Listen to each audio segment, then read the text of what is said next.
All right, my fellow drip lords. Why are we starting the stream 30 minutes early? Because we have so much to talk about. We're getting this one out of the way, lads, all right? I've been seeing some proper dumbass comments being left by people in my community. My community, which means they should be gay. They should get this, but they don't. Might have some straighties in the audience, couldn't really say. This is definitely a man problem. That's for sure. Whatever the case may be, we're doing it, okay? We're offloading the autism, all right? This is a gigantic autism pressure release valve, all right? That's what we're doing today. And the goal today, okay, is I'm going to see if I can, in even the most marginal sense, help anybody who watches my content with some stuff with regards to clothing. I've already gotten some emails saying like, hey, thanks for doing the fashion arc because it's made me interested in getting some clothes. The fashion shit is so boring. And ban. Not today. We're not dealing with it today. Today is the one day you don't get to complain. It will be nothing but enthusiasm for the subject. You hear that? You can disagree with my taste, but you can't disagree with the concept of me expressing my bad taste on stream. All right. Ooh, we got a lot. Ooh, we got a lot to get into. All right. I want to make it really clear from the get-go. Two big things. First of all, I am, because I know there are some people who are going to say this, not sponsored by any brands that I mention. I can't believe I have to say that, but I do. Secondly, all right, not an expert. In fact, total dipshit. I know nothing. You know the saying, a little knowledge is a dangerous thing. What that means is knowing a little bit about a thing makes you overconfident. It's the Dunning-Kruger effect. You know, that's me. Okay, I have realized that jeans look good with t-shirts, and now I think I know everything. Really, in all seriousness, I know so little. Okay, this is just, you know, if you like listening to me anyway. I mean, whatever. I talk about this. I talk about another subject. You know, whatever you care to listen to. Is that your field jacket, Vosh? Yes, it is. This is my field jacket, and I like it. The libertarianism fashion jeans was sure. Exactly. Excuse me. So we're gonna make it happen, folks. Okay, we're gonna see. I'm gonna dump all this together into one place so I can just refer people to it when I want to in the future. Okay, I have no idea how long this is gonna be, but we're starting immediately. Okay, so let's talk about why dressing well can be cool and fun. Okay, so when you dress up, when you dress at all, you're engaging in a form of communication, okay? You are styling yourself in a way that is meant to convey meaning to others. It's the same thing that you do when you get a haircut or when you trim your beard or do literally anything regarding your appearance. If all you were doing was shielding yourself from the elements and indecent exposure charges, then everyone would just wear monk robes everywhere. But obviously, we don't. People dress in certain ways because they're trying to convey certain elements of their appearance and their attitude to others. Even if you think that you only dress casually as a matter of like, that's the easiest thing to put on, you know, I'm willing to bet that at some point you have made a decision that was in some way motivated by an aesthetic sense, you know? You've seen an item of clothing and you thought, that looked nice, you know? Now, I don't support conspicuous consumption as a concept. If a person is buying things just to show off the fact that they bought things and have the money to have bought things, I think that's pretty cringe.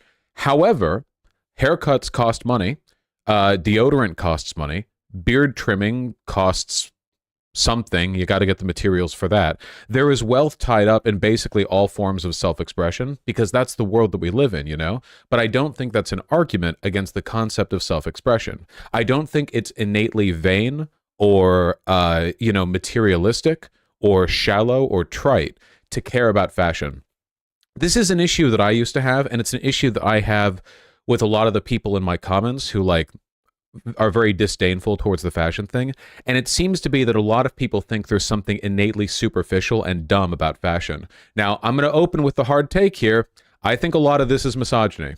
I think that one of the biggest things young boys are taught about girls is that they're superficial and obsessed with their appearance and fashion and blah, blah, and that we think of fashion and looking good through clothing as this effeminate thing. So it's superficial for a guy to get into it. This is obviously, at the face of it, stupid.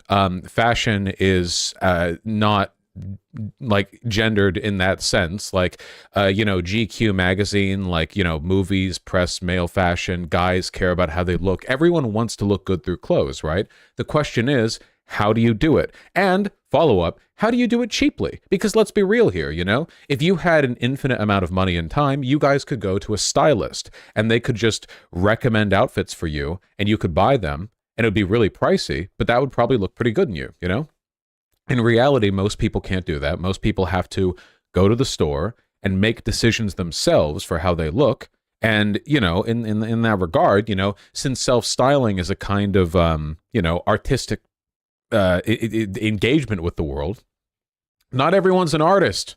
Takes a bit of time to get good at that, to be sort of like effortlessly confident in how you dress, which is not something I am, by the way. That takes some time and knowledge. And I think that a lot of people are intimidated by the time and knowledge it takes, so they would rather withdraw from it entirely and convince themselves that they're smarter than people who care about it.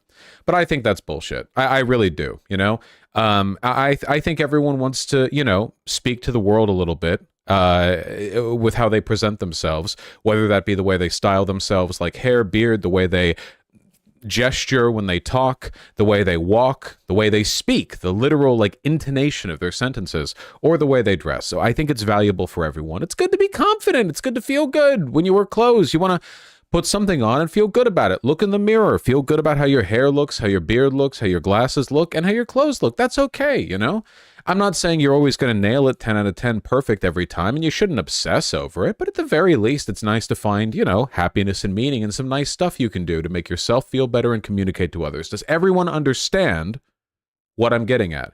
I'm just saying right out the bat, anyone who thinks that engaging in fashion or whatever is like bullshit or shallow or feminine or superficial or whatever, not that it's an issue if it's feminine, but you know what I mean. That's cope, mega cope. The world is full of 15-year-old fat boys who are resentful towards others that they can't look good in a t-shirt and they don't know what to do with those feelings, so they pretend and they convince themselves that fashion's actually dumb and gay anyway. And, they're actually like enlightened for not caring about it, Meanwhile, they're like seething and coping whenever somebody walks by looking good. We're not doing this fedora shit, okay? Hopefully everyone gets that. So, I used to be a 15-year-old chubby boy. Me too. Will this only be focused on menswear? Yes, but a lot of the stuff that I'm going to talk about is universally applicable. I think a lot of it is also rooted in sour grapes because fashion tends to cater to thin people. That is true, and we're going to talk about that now. So, generally speaking, the fatter you are, the harder fashion is. That's true. There are things that can be done to mitigate this. The main issue is that overwhelmingly, like, clothing is sold to us on the basis of, like, you are skinny, wear the skinny guy clothing. And being fat is like a deviation from that. See, way back in the day, and by way back in the day, I mean everything before like 300 years ago, all clothing was custom made. All of it. Because of course it was. How could it not be? If you wanted an item of clothing, you would go to a tailor in your, I don't know, village or city or whatever, and they would measure you and they would make an outfit for you, you would either get it done that way, or if you were a peasant or didn't have much money, it would be like a hand-me-down from your parents or your older siblings. But like fundamentally, the clothing was made for you. Now we have ready-to-wear fashion, which is way more efficient when it comes to clothing lots and lots of people, right? What we have now is garment manufacturers have an understanding of what the average, massive finger quotes on average, by the way, person is shaped like. We have standard measurements, and they can build outfits around mannequins that have those standard measurements. A lot of high-end clothing manufacturers literally make their ready-to-wear clothing based off one guy's body. I forget his name, but he's in New York. It's literally one guy. He's the guy they model it on, And yes, he's a skinny guy. He's a skinny, tall man. Yeah. Now, the problem with this is that in pure economic terms, you want to manufacture garments that fit the greatest number of people possible, right? Like, you don't want to make weirdo sizes that only fit 2 people, because if you're manufacturing those, you're probably not going to make a return on them. There's not really like a monetary incentive to, which means that people without their proportions either have to A, go to a tailor and get it custom made, or B, settle for something that kind of fits but not exactly. You might have noticed, for example, that as you go up in sizes for most clothing, it's more than one measurement changes. For example, if you wear a shirt that's like XXL rather than like XL or whatever, it doesn't just get wider in the stomach, it also gets wider in the shoulders and longer, which might be an issue because if you're just, fat, it might not need to get wider in the shoulders. It might not need to get longer. The clothing gets bigger in every direction. Your stomach is only bigger than the average measurement in one direction. Does that make sense? As a consequence of this, this means that generally speaking, sizing gets more difficult the more you deviate from the average dimensions of a person. Again, huge finger quotes there, okay? Average dimensions here, it's a pretty arbitrary standard. So this is generally the case. However, I've got good news, guys. It is not entirely the case. There are materials that can be worn, styles that can be leaned into, brands that can be shopped from that make it possible, sometimes even easy, to shop as a person with out there proportions. Whether you're very tall, very short, or fat, something can be done.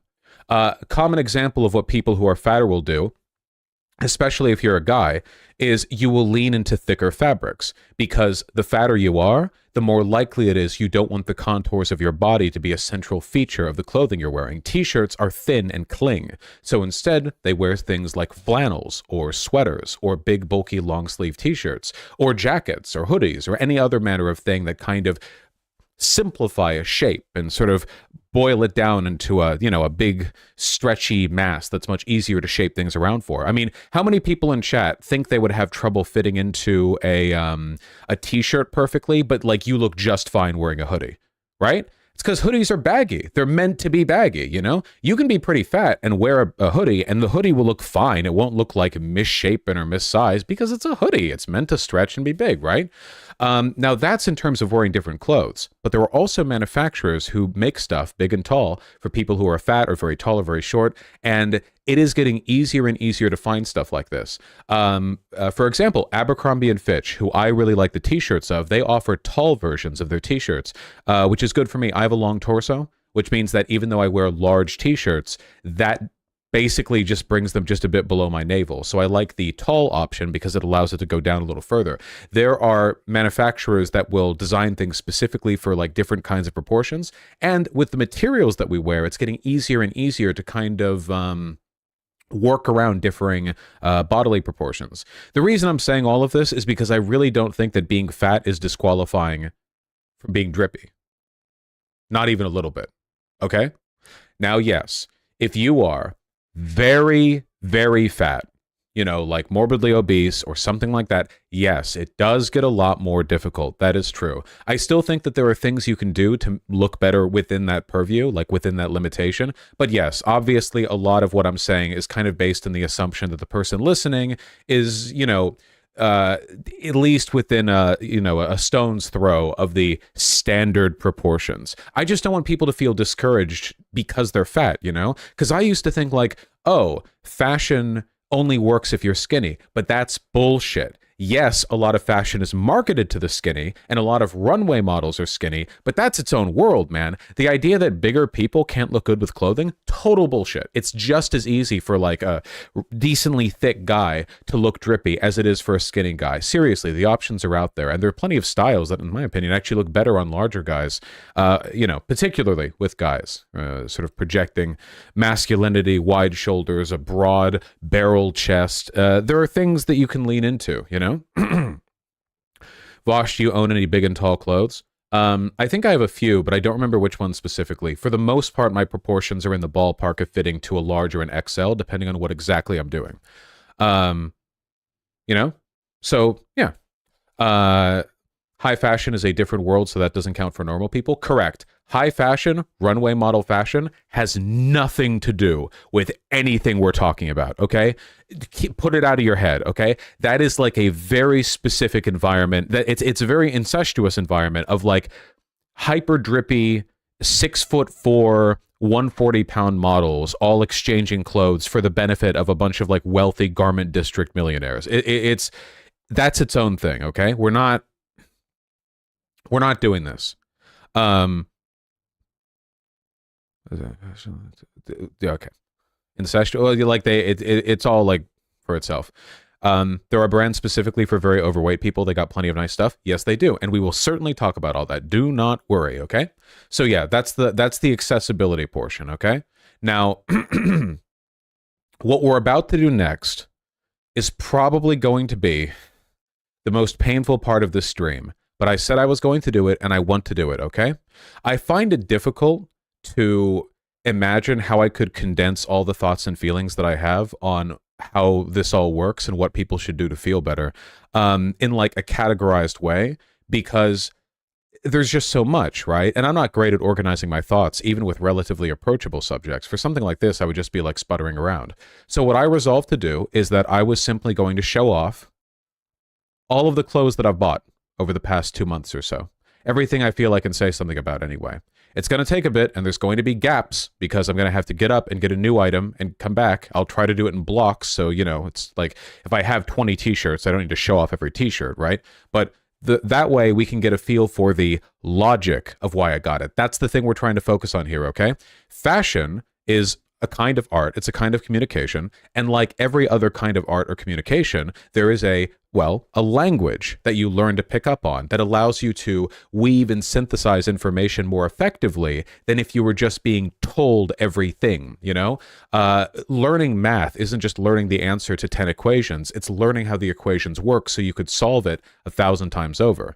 When it comes to political analysis or like, you know, media literacy, it's not about, hey, which sources do you trust? Though that's a part of it. I think the big part of it, however, the most important part is how do you learn whether or not a source is trustworthy? Does that make sense? So to that end, that's how I feel I could do a good job of expressing what I value. You know, I'm not going to put on all the clothing. I'm just going to show it because it would take an ungodly amount of time for me to put on and take off every item. We're not doing that.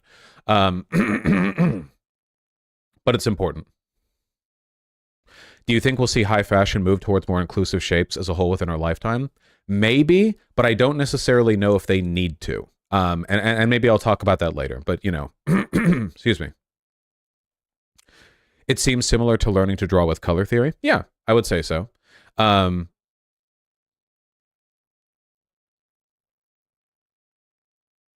Okay. We got a lot to do. What I'm going to do now is I'm going to turn on autofocus on this camera so I don't have to worry about being the right distance from it.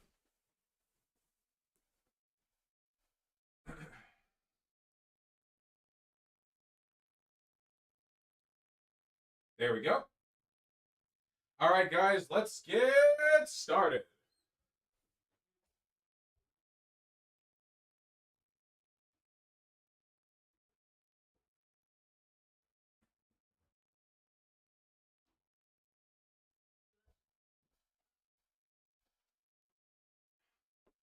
Nice.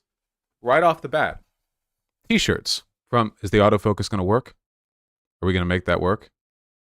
Whatever. T-shirts from Abercrombie & Fitch. Really simple. They're like 15 bucks each, okay? I'm not hitting you with that boozy shit right off the bat. So, as you can see, they're t-shirts. We know how t-shirts work, right? Look, I think that when it comes to just buying nice t-shirts, and I mean just regular plain color t-shirts, not like graphic tees or whatever, I think the real thing that you have to be concerned with is that every t-shirt manufacturer shapes their t-shirts a little bit differently. Like, there's always a little bit of variance. Excuse me. There's always a little bit of variance when it comes to like, how does it fit on the shoulders? How long is it? Like, does it cover your navel fully? You know, what are the proportions? How tight is it? That kind of stuff. And really, the best way to know is just go to a few stores and try on a t-shirt. Like, it's the easiest thing in the world to get into. I think the main problem with t-shirts, though, is that most t-shirts are very visually unexceptional. You know? T-shirts on their own aren't that drippy. They're just not. They're such a simple piece of fabric. They're literally just like a kind of loose tube around you with sleeves. You know, it's so simple that there's not much room for expression, which is why usually people will either lean into graphic tees as a way of having a bit of color and visual flair when paired with jeans or whatever. And that's fine. That's great, you know. Or the t-shirt will just be a color block that is used alongside other items of clothing. That's what I'm doing right now, of course. In what I'm wearing right now, the only thing the t-shirt does really is serve as a simple color block that breaks up what would otherwise be just solid brown over blue jeans. It's really that simple. On its own, the t-shirt that I'm wearing would look fine, to be sure, but generally I think t-shirts are good as an accompaniment to something else, like a jacket. If you're just going to wear a t-shirt and jeans, that's also totally fine, but I think that for the most part, if you're wearing a t-shirt and jeans or a t-shirt and shorts or whatever else, the t-shirt on its own very rarely carries much visual weight, and I usually think it would be better to either accompany it with something else, like a light jacket, a cardigan, anything like that, really. Or, you know, to have, rather than a t-shirt, a short sleeve button-up shirt, like a Hawaiian shirt. How is this not capitalism? Please explain. When you buy the clothes from the store, it is the capitalism. Of course, I wove all these clothing items myself. You know, I have a loom, so I constructed them in a most socialist fashion. So that's how you should make all of your clothing. You know, that's the right way to do it. Now, I want to know with regards to t-shirts, I feel like oftentimes people make a huge mistake here. Okay, first of all, if you're fat, there is a very high likelihood that t-shirts will not look the way on you that you want them to by default.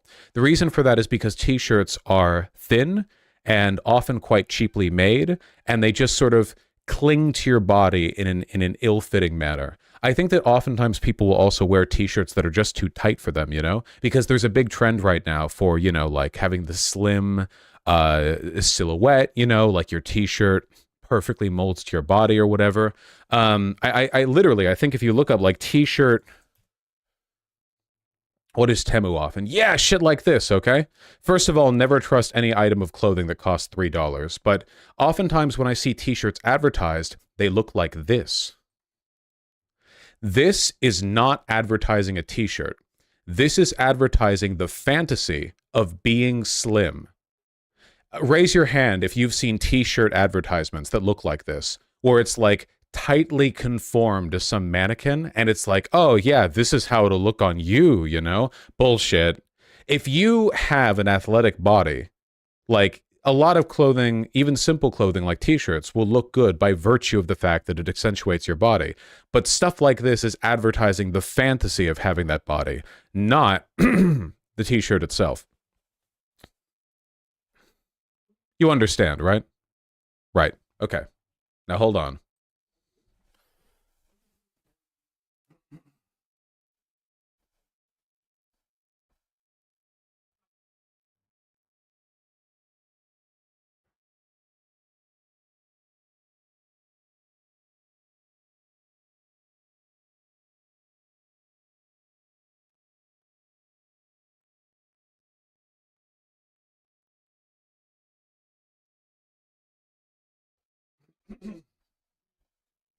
I'm busy.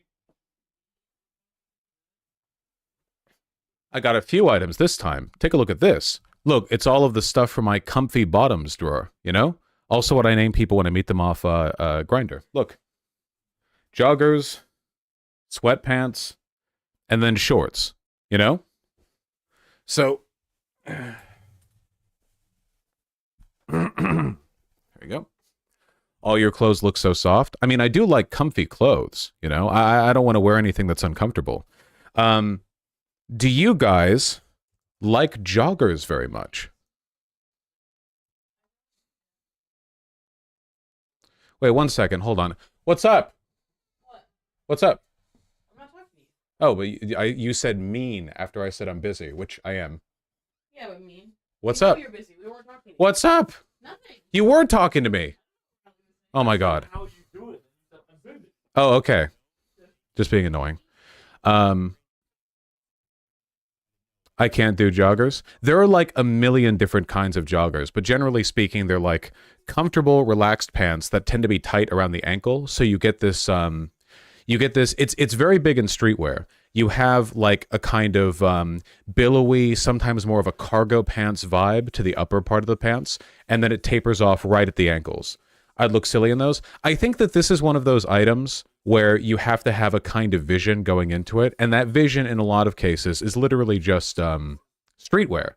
Like, there are so many different ways to dress, and I don't think you should go into a store thinking, what genre should I dress in?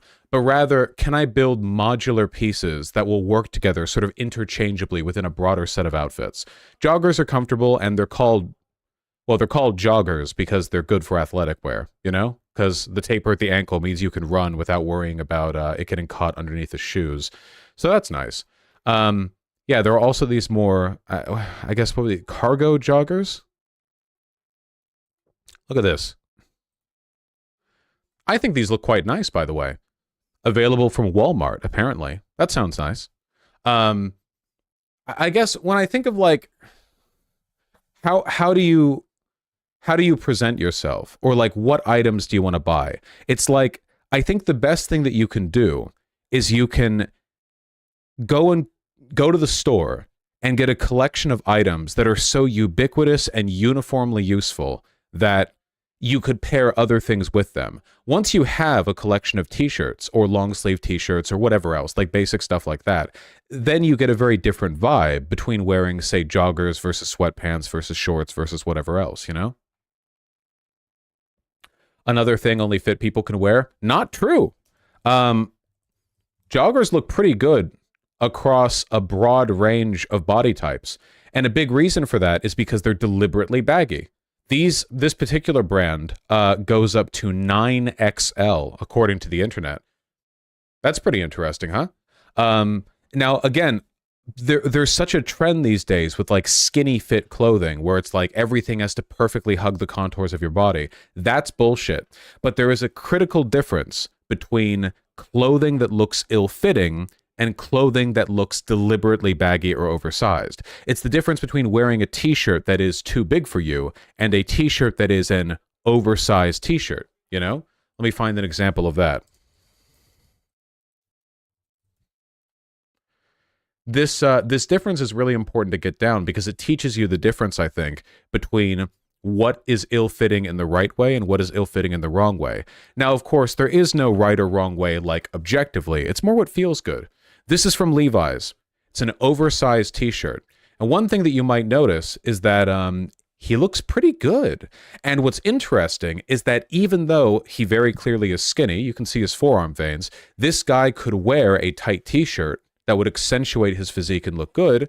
He's not doing that here. This t-shirt, this oversized t-shirt, could be easily worn by a plus-sized model in a way that would look pretty indistinguishable from how it looks here.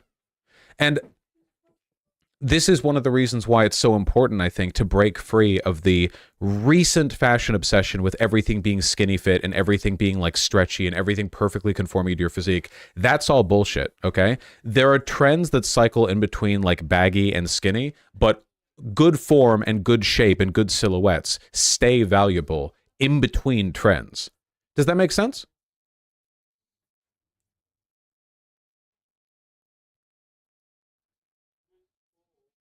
Okay, just making sure. So yeah, if you're a little bit fatter, I recommend looking into oversized t-shirts because oversized t-shirts look good even if you're larger. That's the point.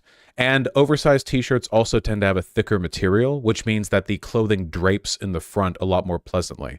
See here, notice how the fold that runs from the shoulder down to here, or just the general like front of the t-shirt, it's like a solid pane of cotton, you know? It's nice and simple and pleasant, and it looks like it works, you know?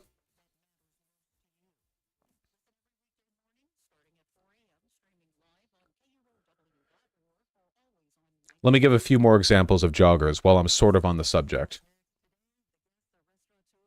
Again, you'll notice a trend with the pants that I'm going to show. That trend being that they look quite good on skinny models, but they're oversized to the point where they could work for larger people too.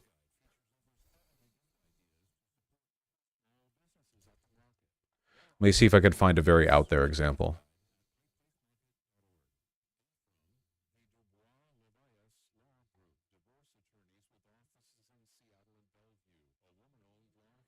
Here we go.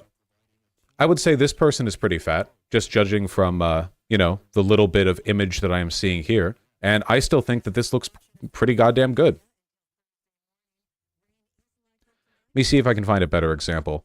I think that there are options available to fatter people, but I do not deny the fact that finding them takes a bit more work, especially since, like, Google Images barely even gives you anything to look at when you look up fat or plus size with an item.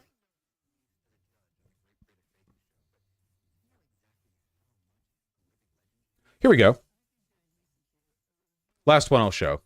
Hopefully it's understandable how stuff like this will fit pretty well, even if you're a bit overweight or fairly overweight, just in large part because the way the silhouette is supposed to fit in your body accentuates, if anything, it sort of has like a slimming effect because it always tapers to the ankles, and your ankles will always be pretty skinny. Even if you're fat, they're ankles.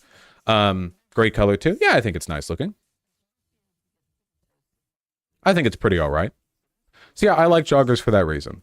I think that they are a very accessible and nice, generally useful, like streetwear adjacent item, and also it's good for doing athletic stuff. Not that I do that. These are sweatpants. I take it to be comprehensible to all of you why wearing sweatpants can be nice, because they're sweatpants. I have a few of those. These are shorts. I've worn these like a million times on stream. They're very comfy.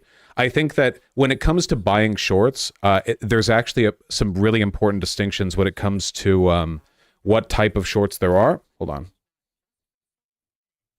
Doop. Doop. There we go. So when it comes to like wearing shorts, all right, I feel like wearing shorts, I'm going to ban people who distract me. Benjamin, that includes you. When it comes to, where'd you get your comfy black shorts? Nordstrom, I think. But like they're cotton shorts. You can get them literally anywhere. When it comes to shorts, you can take this in a variety of directions. I think a big frequency interference on your audio. Are you the only one complaining about it, or are other people complaining about it? I only see you complaining about it. Stop complaining about it. So when it comes to wearing shorts, I think a problem is that, men wearing shorts, pictures, fashion. Sure, there we go. I think a big issue with shorts wearing is that there seems to be like this really hard line in the concept of guys wearing shorts, where most guys look really schlubby wearing shorts, and then you blink, and then there's this like community of male fashion advice dudes who look really good and kind of in many cases kind of douchey wearing shorts. And the question is like, well, wait, what happened? It's like you associate shorts with like cargo shorts and like Zelda t-shirts for a while, and then it's like, how do I look good wearing shorts? And you Google it and you see dudes like this, and it's like, okay, I don't know how helpful this is for me, like, I'm not saying he looks bad. I think he looks good, I guess. But I don't know how helpful this is to me with regards to style. And I think the big issue there, or like what you're supposed to, pretty drippy TBF. Yeah, for sure. Shorts are challenging, but cargo shorts are so useful. There's nothing wrong with cargo shorts. Here, look, hold on. Men's fashion cargo shorts. Let me see if I can find a nice, like, there's a lot of silly images that you find when you look up stuff like that. Man, a lot of these are like, we'll go with this. This guy looks good. So let's examine why he looks good, right? What about this fit looks good? Whereas if you look up images of men in cargo shorts, or just you imagine yourself wearing cargo shorts, it tends not to look that good, okay? I'm going to lay out some general rules here, and I hope people understand where I'm coming from, okay? One of the big issues with guys wearing shorts is that thanks to the modern obsession with everything being skinny and tapered, they taper the leg of the shorts. And what that does is create this god-awful silhouette whenever you raise your leg like this. See? And as a consequence of this, you get this like this inseam where you pull up and taper the leg every time you move your leg, and it gives you this weird like hobbled like it looks like it's a straight leg from like this, but then if you move around it's like it's pulling from here rather than from the actual, you know, it's I don't have the language to describe fully like the problem with this. The thing that looks really good here is the straight leg continues forward and it creates a clean silhouette. A big part of looking good in an outfit is just learning how to effectively construct a silhouette. This is easier if you're skinny, but it's not impossible to manage if you're plus sized. Ideally, if there was to be like a shadow portrait of your body, like it was blacked out, you could only see the silhouette, and you don't see any color or wrinkles or texture or anything like that, you would still have a pretty recognizable or at least striking silhouette, something that's pleasing to look at. You ever seen that thing online? People do this on Twitter a lot, where it's like, you know that a character design is good if you can recognize it purely from the silhouette. Have you seen that? That like meme? There is a truth to that, though it's oversimplified for comedic purposes in a lot of cases. Yeah, like Pokemon. Yeah, Pokemon silhouettes or whatever. I think the issue ultimately is that a lot of guys struggle. Let me see if I can find a non-fashion image. Hold on. Guy in cargo shorts, fashion fail. Something perhaps a little bit more candid. Why am I seeing so many AI generated images? That sucks. Dude, Google image search is so cooked these days. So annoying.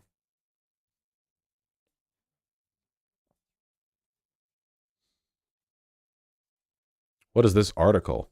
If you want to date, you guys need to ditch these fashion fails. Cargo shorts, they're dumpy and dorky, silly and bulky, way too long, usually falling so far past the knees that grown men end up looking as if they have short little elf legs. This article sucks, and you could ignore it. Don't worry, guys. I'm giving all of you permission to completely ignore this article, all right? You don't need to worry about that, okay? Cargo shorts can look good. You just need to know how to build them to your body properly.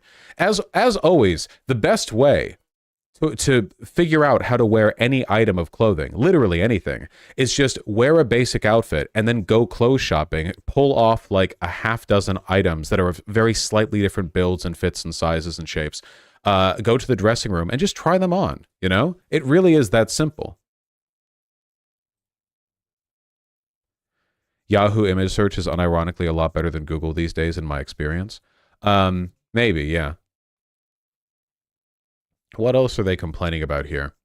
Athletic shorts as casual wear? Okay, this is just, guys, never listen to straight women when it comes to fashion, ever. They literally like men. They have no taste, okay? Yeah. That writer thinks they're being a fun, bitchy gay when they're just being a cunt. Yeah, exactly. And no respect whatsoever, okay? So when it comes to different types of shorts, there's a million, right? When I think of like, what can I do, or what do I think of to make shorts look nice, you know? Like what direction can you take them in, you know? I think, in my opinion, it's about forming a pleasing silhouette with the other items that you're wearing, right? So, for example, poofy shorts can often look good with big oversized shirts. Let me see if I can find an example of this. Men's streetwear, fashion, oversized shirt.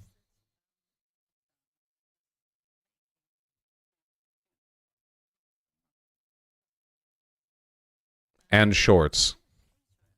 Everyone be wearing the skinny black pants, man. Here we go. Perfect. I think this looks really, really good. It doesn't look that impressive, and it's meant to be a casual outfit. It's literally shorts and a t-shirt. But I like, and I think it's quite pleasing, how there is a a consistent silhouette that runs down to right above the knee. You take a look at this and it's like, okay, yeah, it's a t-shirt and shorts, but it looks cohesive, and for that reason, it doesn't look that bad. It's not going to be like a groundbreaking or mind-blowing outfit, but it works, you know? Here's an even better example, because you have a nice bit of color cohesion as well. See? We have a nice clean silhouette. Now, interestingly, the reasons why an oversized t-shirt and shorts look good are the same reason why an oversized t-shirt and skinny jeans look good. Because in both cases, you have a large upper body item that suddenly breaks into the skinny leg, right? If you're wearing like skinny jeans or whatever, the big t-shirt ends here, and then you have the skinny leg, right? If you're wearing the shorts, then the bigger silhouette ends here right above the knee, and it continues skinny from there. In both cases, it's really just about creating an appealing shape. Does that make sense?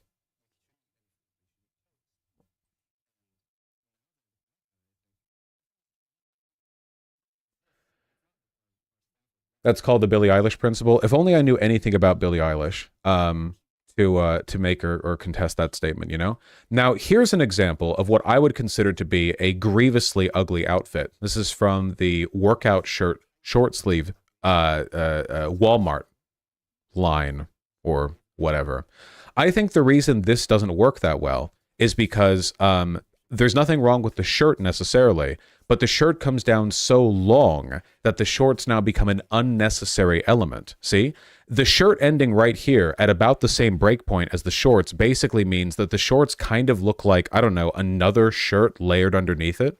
Do you understand how by having these two be so close together, you create a redundancy in the silhouette that looks like you should have either just like had a less long t-shirt, or you should have the shorts come down further, or you should have gone with black pants, because then you wouldn't have this weird stripe.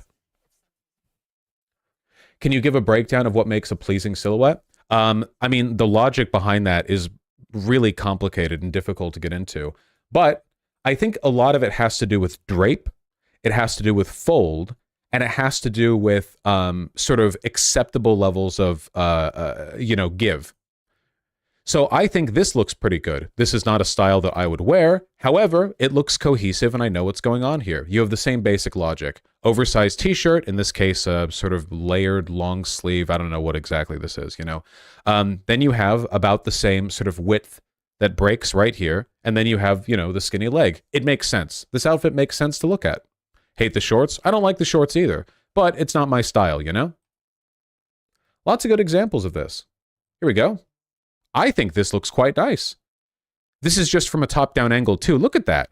This guy, again, wearing a very, very oversized t-shirt, carrying some kind of bag behind him that's sort of crimping the fabric, but it looks simple. It looks cohesive. I think that this person, even in this state, is better dressed than most of the guys I see walking around.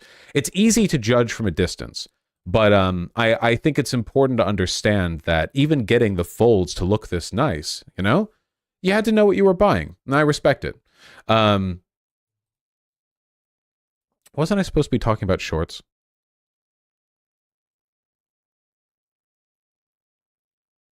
I don't know, if you are skinny, you should get a tighter t-shirt. No, never fall into that line of thinking. Because if you think, oh, they're skinny, they should wear tighter clothes, what you're really saying is the clothing should be there to accentuate the physique. And that's what makes fashion exclusionary to fat people. Fashion, the clothing, is about the clothing. You know, your body is the mold, it's the canvas. But at the end of the day, what matters is what you paint on it, you know? If a skinny person wearing big oversized outfits, in my opinion, is based in red pilled, you know? And you can go that direction with a bunch of different types of shorts and shirts. But again, it's about thinking of form. It's about thinking of silhouette, you know? Slim fit is appropriate. I've been skinny for 35 years. No. See, that's the thing you have to internalize. Every fit is appropriate as long as it produces a good form and silhouette on you. As long as the fit that you're wearing is... So first of all, it has to fit, like literally fit on your body, obviously. It has to be comfortable. And then it's about the drape of the fabric. It's about the shape that it forms on your body and how sort of pleasantly that works with what you're building. Does that make sense?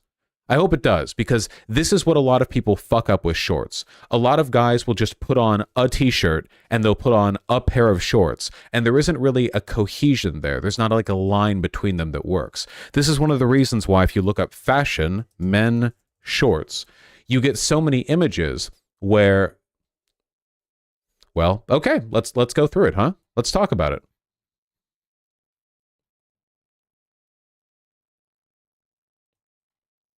Let me find a nice set of sample images.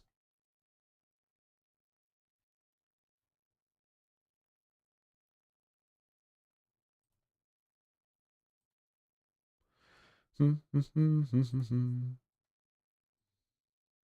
we go.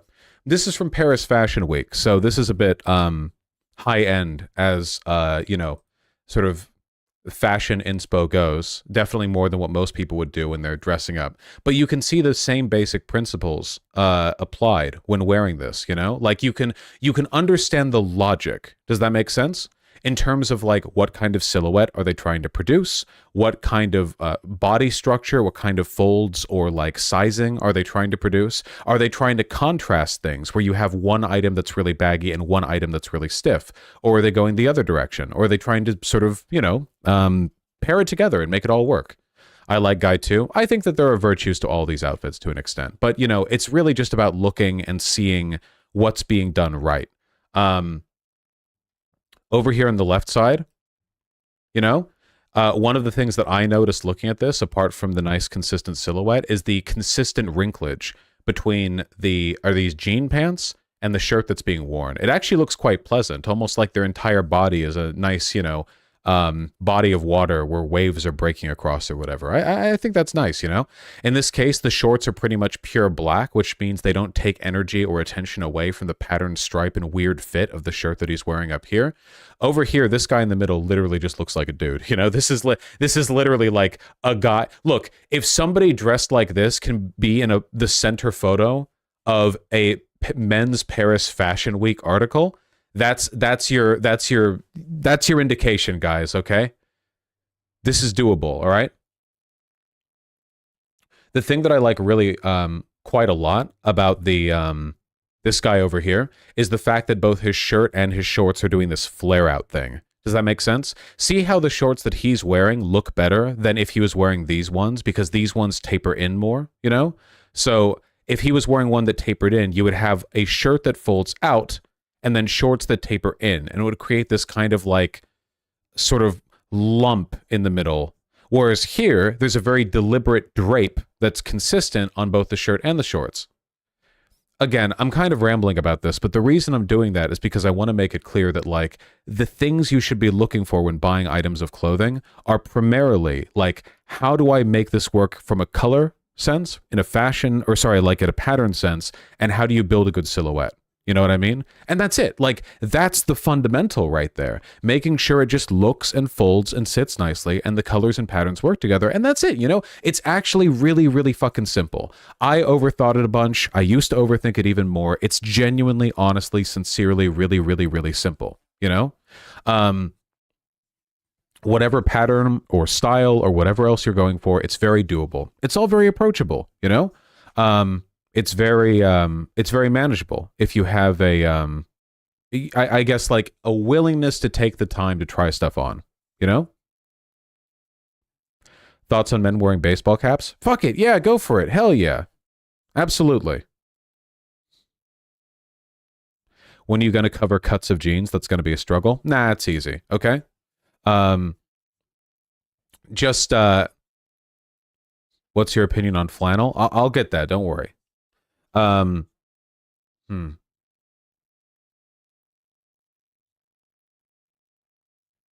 do I want to... I'm trying to think. Do you think anyone can wear a particular style and a particular style, or is confidence of what you're wearing the main thing? I think that basically anyone can pull off basically any style with very few exceptions. There are some types of styles and some types of clothing that are just innately built towards skinnier people, but I think those are very far and few between. I think for the most part, most things are accessible, and it's about what you want to wear. It's about communication and style, you know? That's why you should ignore all the like stupid, trendy bullshit fashion articles that'll tell you this is in, this is out, never wear this, never do this.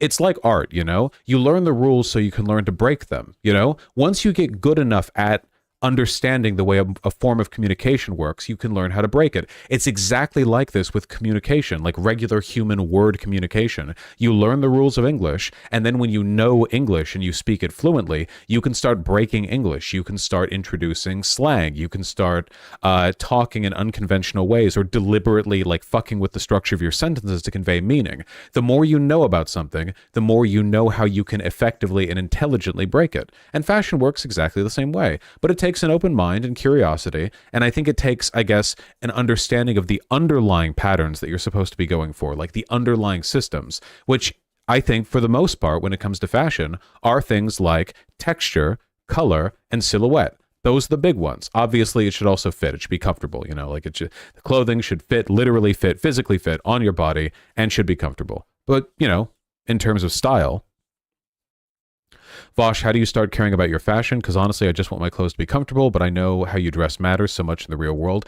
I gotta say, that's true. Yeah, there is a lot of social utility in learning to dress well. But in terms of like, look, you don't have to use big fancy $5 words. You know, if you wanted to, you could convey basically all the meaning you needed to with very simple language. You learn to talk more eloquently because it helps with self-expression. There's utility in that, and it makes you feel good to be able to do it. Clothing can be the same, you know? It's another style, it's another form of communication where if you learn more and you engage with it more, you can do interesting things, and maybe those interesting things make you feel good. As for what makes you interested in it to begin with, I think the first thing that you could do in that vein is just learn to feel good with and be confident with a few outfits. Get a couple of nice t-shirts, some nice high quality t-shirts, you know, that fit you well. Try them on, make sure they fit well. Get those. Get like a pair of pants and a pair of shorts and maybe one button up or whatever you want to, you know? And you try those on, and if you feel kind of good when you're wearing them, if you feel okay, if you feel like there's something there, that might give you the confidence and the motivation to pursue that line of thinking further. And if not, and it's not your thing, that's also fine. I'm not arguing everyone has to care about fashion. I'm just saying that, you know, I think in a lot of cases it's I think it feels good.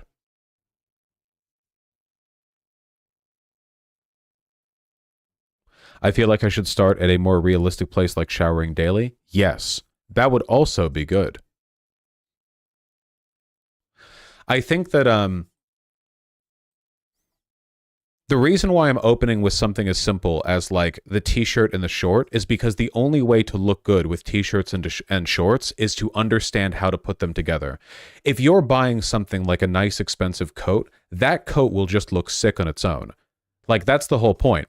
A big expensive item of clothing will, if it fits well, like will look good just by virtue of it being a nice, interesting item of clothing, you know? Like the jacket that I'm wearing isn't super expensive, but this on its own looks nice. It just looks nice because it's a jacket. You know, jackets are meant to look nice. They're heavier items of clothing that have more going on visually. They accentuate more. They indicate more, you know?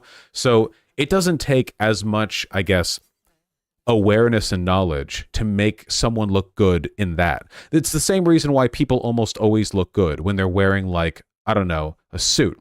Because as long as the suit fits properly, like literally fits their body, suits are complicated, heavy, three-dimensional pieces of clothing that are layered, which allows them to build out their own form. They have enough going on that they're interesting to look at just by virtue of being suits, you know? But with a t-shirt and shorts, you have to think a little bit more, huh? It takes a little bit more effort to zhuzh up something like that, you know? You have to be a little bit more aware of form and what have you. For me personally, a big thing that I came to care about when it comes to shorts and the way they should fit and the way they should look is, I think that cotton shorts, which are very soft and comfy, and I wear them all the time on stream, look really, really good with streetwear stuff because the cotton tends to flow nicely with and match the texture of a big oversized t-shirt. I think that's nice. If you wear a big poofy like pair of cotton shorts and you've got like just a nice soft billowing t-shirt over it, that's just a cohesive look that's kind of honestly hard to fuck up as long as everything fits decently well. And on the other side of things, there are linen shorts, and I own 3 pairs of linen shorts. And the nice thing about these is, as you can see, they have texture. And the texture of linen gives these a kind of beachy summer complexity that means they work a lot better, not with a t-shirt, but with like a Hawaiian shirt or a short sleeve button up, or even a long sleeve button up that's casual that you've sort of rolled the sleeves up on. Can you see how just looking at the fabric, this has a different feel to it and works differently with different items than cotton shorts?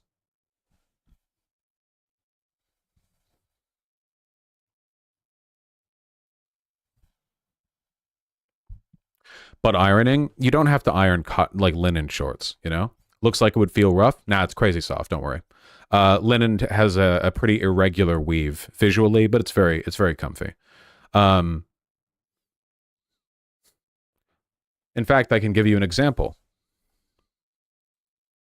You can tell from the material that these are athletic shorts right here. Men's fashion linen shorts. Let's take a look at this. Whoa, that's interesting. Why is it that when you look up linen shorts, all of a sudden the kinds of models and what they're wearing get really, really, really different? Here we go. So here's a guy wearing, I think that's a cotton shirt, not a linen shirt. Linen shorts and a cotton shirt. It could be linen. Hard to tell. Notice how instantly the vibe is very different. We're no longer in streetwear territory, are we? You know? Now we're in like, oh, this guy wears loafers to the beach and he's wearing he owns a yacht or whatever. Even in examples where people are wearing a t-shirt with their linen shorts like this, you see how they convey a very different attitude. Isn't linen made of cotton? Yes, it's a wait, is it? No, it's not. That's a different thing. Yeah, no, linen and cotton are different. Yeah. Fucking confusing me. Denim is made of cotton. Um Also, but basically everything is made of cotton anyway. Also, Vosh, do you use tailors at all? Like, no. Except for like hemming pants, I guess. Um, what was the point that I was trying to make?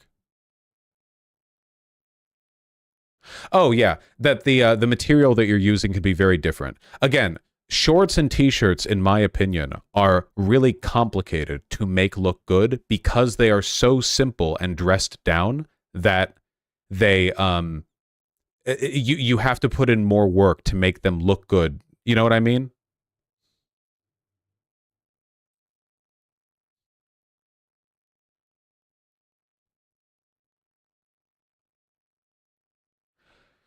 Oh, this is a terrible audience for all this, but that's fine. I'm getting it out of my system today. I'm putting these back. We're nowhere near done.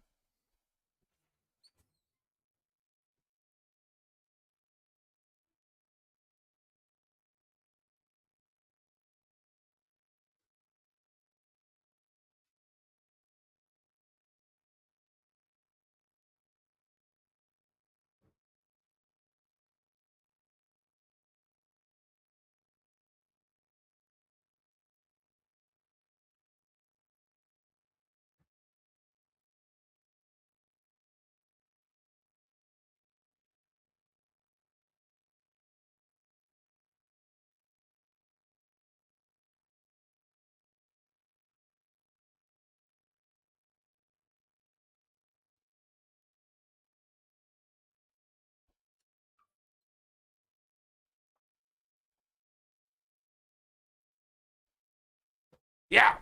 Ow. Fucking stubbed my shit. Okay. Um, what was I saying?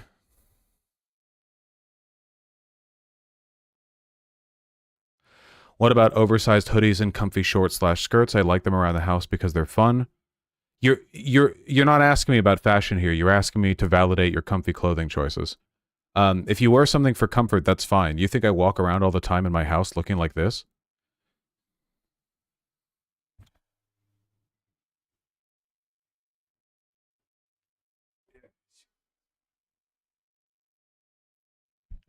All right.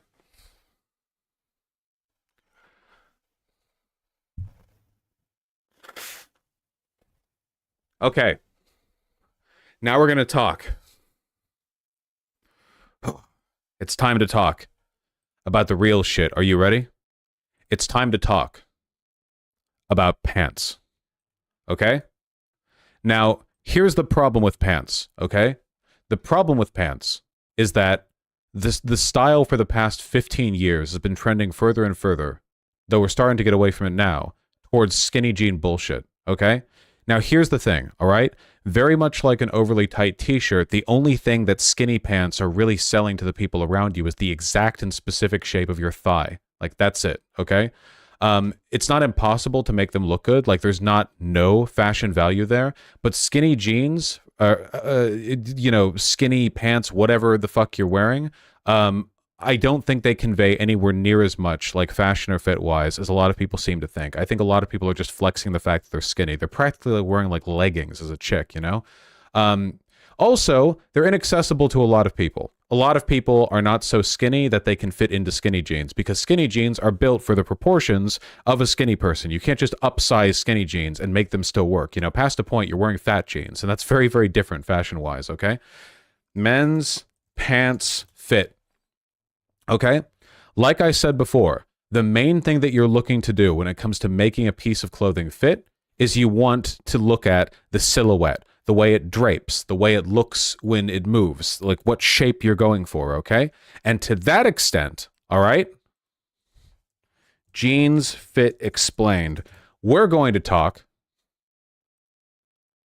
about jean fits. Okay. Are you ready? What site are we going for here? Denim Hunters? These sites are almost always terrible because they don't have pictures. They don't have visuals to explain. Here we go. We're going with GQ.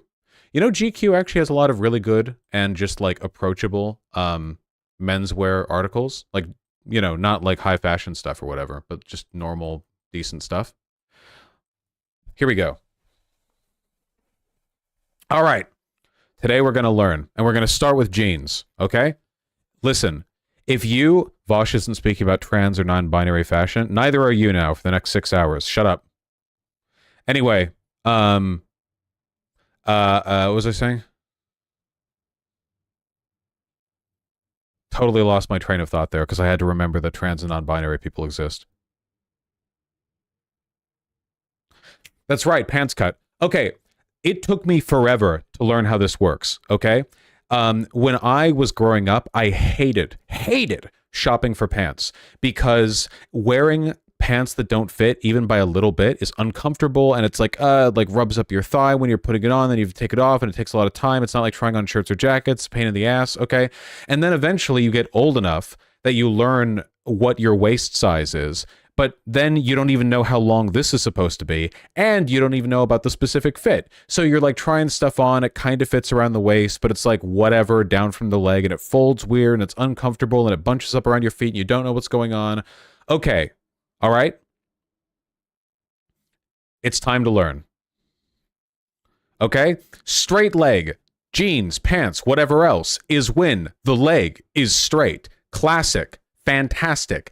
Easy, simple, approachable. You can find this anywhere. If you're more on the fat side, this can still look good because sizing up the waist will size up the leg, will size up the lower leg, thus keeping a relatively straight fit.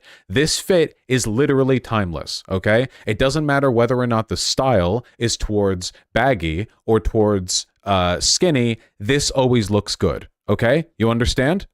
Makes sense? Great. Looks good. 250 Pepe hands. It's a GQ article. Follow the fucking logic, okay? Here's your poor people pants. Levi's 501 original fit jeans. By the way, only the brand that invented jeans, by the way. Sorry you have to go with this instead of the more expensive option. Boring for a lot of us. Here's the thing, okay? I'm going to be a bit mean to you. If you think straight leg fit is boring, I think you're brain dead. That sounds like a take from somebody who doesn't know much about fashion or fit, but does know that they like how, I don't know, emo band members look with their skinny jeans or whatever. Like, you have like an aesthetic. You can't find straight leg boring. Saying you find straight leg boring is like saying you find it like a regular size t-shirt boring. You're criticizing something that's so foundational that it doesn't even make sense. You can make whatever look good, you know? Legitimately, what does straight leg mean? The line goes straight down, leg, down the leg, straight leg, straight leg. Now here we have straight taper. Straight taper means that at around the knee, they taper more than a straight leg. The purpose of this is so you have a more narrow ankle right down here. What is this useful for? Well, different kinds of pants look different levels of good and cohesive with different sizes of shoes. If you're wearing pants that go all the way down to your feet, sometimes you want them to bunch and bag and be as wide as the feet, sometimes you don't. When people are wearing skinnier shoes, like say these small boots or some loafers or slippers or whatever else, they almost always have tapered leg fits, you know? Slim straight. Whoa, slim straight. Look at that. Whoa, look at that. So it's a slim jean that tapers. Oh, sorry, that doesn't taper. That stays straight. So you have, for a skinnier person, wow, it goes straight down. That's crazy. Then we have boot cut, wider at the bottom to fit boots. Very specific thing, but some people like it.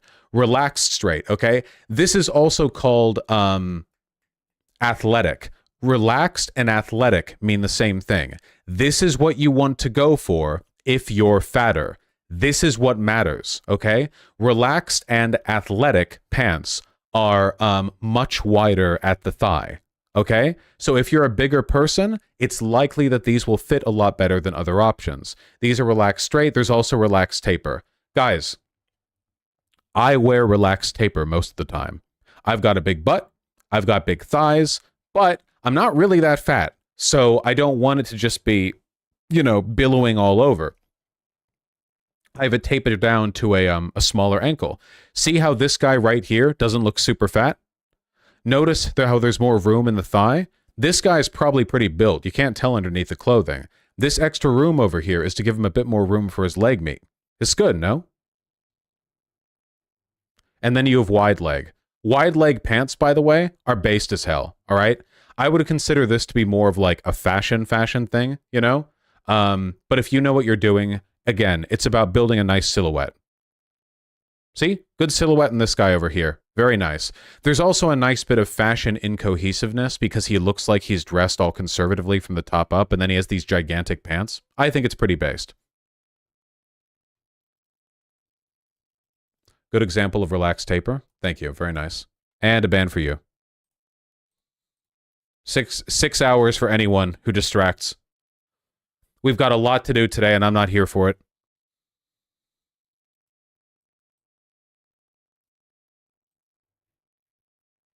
He looks pretty smooth. Yes, he does. The best kind of wide leg? Yes, bell bottoms. Nice meme. You posted this 3 minutes ago. There you go, Thana. What makes distraction different from what we do normally? It doesn't. Anyway, none of these fits innately on their own are good or bad. You might notice that none of these were skinny jeans. You understand? Skinny jeans are a different kind of thing than just like a slim fit pants. Everyone is different proportions, you know. You might have wider waist, wider thighs. You might want more of a taper, less of a taper. You want to know these things because if you don't know what the specific fit of a pair of pants is, you might fall into the trap of buying something that fits around your waist perfectly, but then it's just this billowy, baggy nightmare fucking bullshit pants, you know?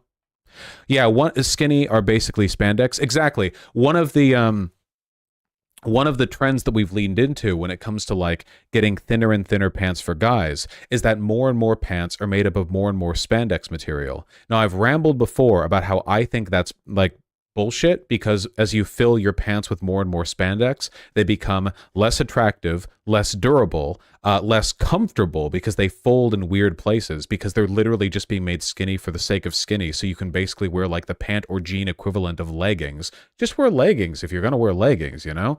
Yeah, less breathable. It just gets worse and worse and worse because everyone wants to have like a perfect form-fitting leg silhouette, you know?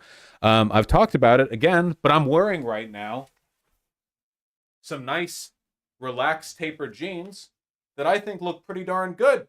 I think they look pretty nice. Jeans, denim, are a rugged item, and that means they tend to go pretty good with other items that look rugged.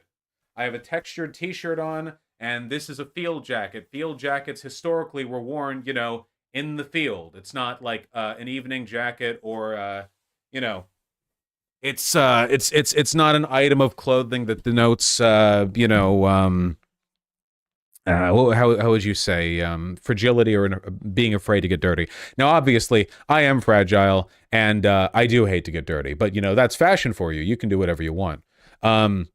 So the thing that I like about my jeans and a few other pairs of real jeans that I've gotten, like actual denim jeans, is that because they have no stretch material, actually, I think the ones I'm wearing right now have 2%. So just a teensy bit to help out, you know? But the thing that I really like about them is that because they don't have any flex, check this out, okay? Guys like this? Now, I will now end my career on YouTube. I have my fingers hooked in the belt loops, and I will try to pull down my pants as hard as I can.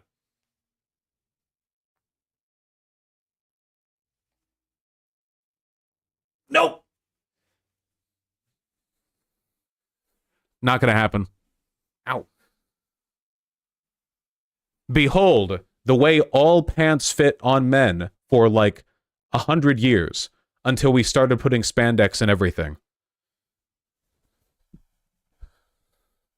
That looked like it hurt. Yep, denim's a lot stronger than I am. That's pretty impressive, though. It's just denim! Levi's figured this out 150 years ago. It was like this for everyone. And then they started putting spandex in everything, and now fucking every pair of pants is just this, like, polyester spandex rayon bullshit that squeezes your legs. It fits on you about as sturdily as underwear. Like, underwear will stay on, but if you pull it down, it goes down. You know? These pants, denim, do not go down unless you unbutton the button. If you unbutton the button, they'll go down. That's the point. That's what the button's for, you know? As a consequence of that, these jeans are crazy comfy after only breaking them in for a couple of days. Ah, my neck hurts. I think that you should take all of these things into consideration when you're making your purchases, you know? If you want some nice, real denim jeans, you can get them at a very good price at Levi's, you know? Levi's invented jeans. That's not an exaggeration. They literally did that, you know? What if you got skinnier? It wouldn't matter. The reason I can't pull these pants down is because of my hip bone. I would have to have my hip bone shaved off. So you can get them at Levi's. If I were recommending like good starter pants to get, I would think, how do you break down and categorize what kinds of pants a guy is wearing? Like, you know, there's sweatpants and joggers. We've already looked at those. Sweatpants are almost self-explanatory. But what about like pants that you could get that you would, you know, wear outside in a more general sense, you know? So here are my suggestions for what to look at and what to think of. Okay? So for one, obviously jeans. For jeans, I recommend actual denim jeans. For one, it'll look and feel better. For two, there's more modularity in how you can shape them. For three, you know, they look more rugged, which is, I think, how jeans should look. That's their jeans, you know? They last longer. They're basically invulnerable, you know? So that's for one. Number two, cargo pants.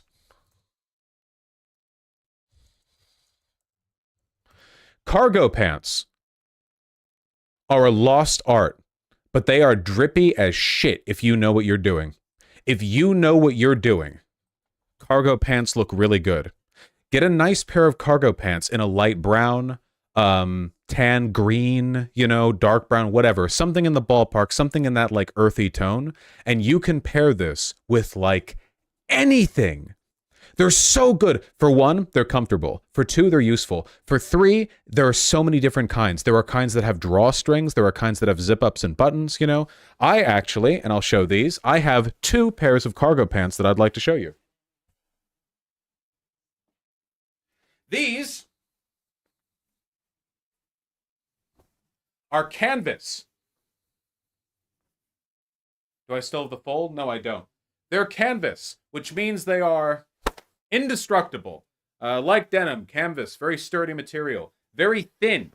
These aren't very much in the way of cargo. I don't think they even have, yeah, they have 1 extra pocket on them. But when I wear these, they're very baggy in a very deliberate way. They're wide ankled, so when I wear them, I usually fold the cuffs up, and I just have this big flare on the pants that I think looks pretty good, in my opinion. I think it looks good. And I have these athletic Lululemon cargo pants. These I'm also very fond of. I like the color. You know, they've got the pockets and such and such. The reason I like them so much is because they're in a very nice interstitial space when it comes to formality. See, they are zip and button up, which means that, you know, they're like pants. They're not like sweatpants with a drawstring. But the material is like this kind of vague athletic wear, you know? It almost feels like pleather. It's very odd.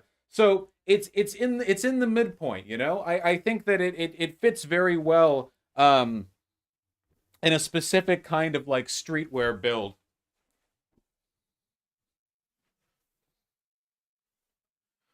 I think that cargo pants are great. I think they tend to look really good.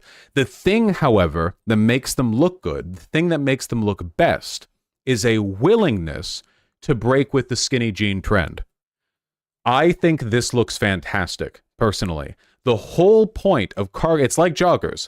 The whole point here is to be willing to break with that obsession with having everything sleek and straight to leg.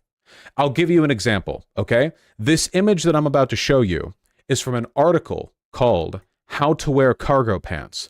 Now, I'll be honest with you guys, I really don't like the model that they choose. And then I'm going to show you another image, and you tell me if how I feel is how you feel, okay?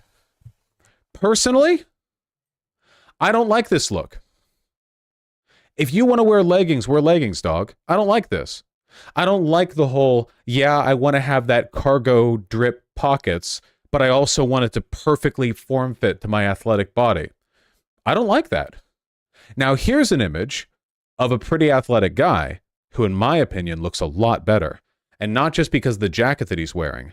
I think the reason that he looks better is because the form and the silhouette of the cargo pants that he's wearing, it looks a lot more confident, a lot more natural. It doesn't look like he's some beefy guy who's like, you know, clinging the backpack, or sorry, not the backpack, the pants to his body or whatever. There we go. You can see, can't you? I think that cargo pants look good as a component to a lot of different styles. I think they convey confidence and utility. I think they convey a casualness, a lack of formality. It's 100% AI. Is it AI? Well, I stand by the statement either way, even if it's AI. This is from an actual fashion article, by the way, so whatever. But I can find the non-AI image. You know, I stand by what I said.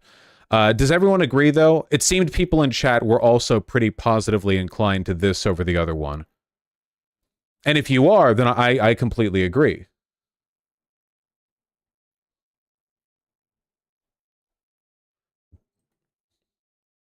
Here. This looks like a real image to me. I think these two look fantastic. I can't really speak to women's fashion, but for the guys specifically, you know, I think that a really nice, coherent form is present here. Looks confident, looks great. Style's on point. Casual streetwear, obviously. Looks really great, you know? So yeah, I say look into a pair of cargo pants. And the nice thing is, again, super versatile. You can get cargo pants in like any form or fashion. There are kinds that are drawstring. There are kinds that are jogger made with wicking material, cotton made like sweatpants, canvas or twill or regular pant material, you know, that have like the button and the zip up. You can get them in so many different forms. I guarantee you that it will look good on you, you know? They can work on people of any size for a wide variety of like fits, you know? So yeah, a nice pair of jeans, a nice pair of cargo pants. I think that's a really great place to start. But there's one more that I would recommend.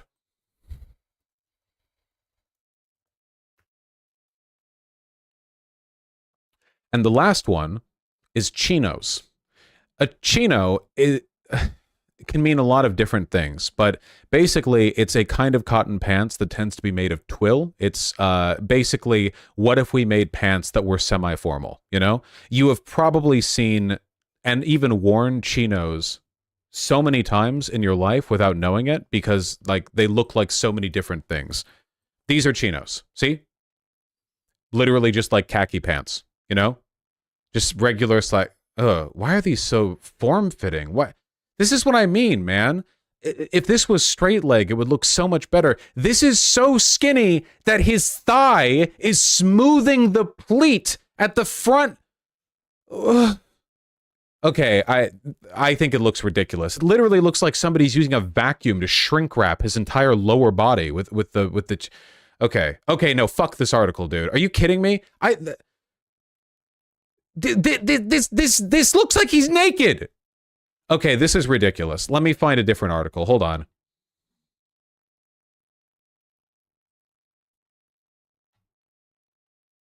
You know, you look up stuff. Look, it's just my opinion, okay? Here we go. Thank God. How to wear chinos with everything. And that's the nice thing about chinos. You actually can wear them with everything. People tend not to pleat chinos, by the way, so it's weird to see so many images of pleated chinos, but whatever. Khaki pants, whatever. Like, you've seen pants that look like this? Chinos! Woo! So, basically, if you're looking at pants, and they're not cargo pants, and they're not corduroy, they're not jeans, but they're not trousers, they're probably chinos. Chinos can be worn with literally everything. You can wear them with a t-shirt. You can wear them with a suit. They are almost uniformly useful. Here's some J. Crew chinos. I own one. I actually ordered one a while ago, and it arrived. I have it sitting on my bed. They're just good. They're just good, you know? You can get them in low-rise, mid-rise, high-rise. They can go with anything, seriously, you know? If you want an item of clothing that just gives you a like perfect line black silhouette pair of legs, chinos are what you want. Just a pair of black chinos that fit you properly. Go to a store, go to any store, you know, there will be plenty of chinos, trust me. You know, find ones that fit, find ones that come up here proper, you know, and then find the proper fit, taper, whatever. You get that, you've got it, kablamo, you know? Does that make sense? Everyone get this? I don't have that much to say about chinos because they're basically like the t-shirts of pants. They're almost universally useful. I can't figure out why I find these so upsetting. I mean, I personally am not a huge fan of chinos because, in my opinion, they lack a lot of character. But that's my opinion. That's not an objective fact. I just prefer other things personally, you know? How do you feel about cuffing the bottom of the pants? I tend to cuff the bottom of my pants. There are two reasons for this. One of them is because I have relatively short legs for a 6'2" guy. The other one is because I think it tends to create a pleasant break against the top of my shoes. But again, it's a personal preference. Anyway, there's nothing wrong with owning chinos. I own like 4 or 5 pairs. You know, it's really just like you have one and it is useful. It's a good like fill-in pants. It's great. It's great. You know, it's good. It's great. I think these look nice. I've been talking about that soaked on stuff. How do you get the cuffs to stay? You don't have to. They just stay. Cuffs will not get uncuffed. I put these cuffs in when I bought these like half a week ago, and they're exactly where they have been, and they won't ever move.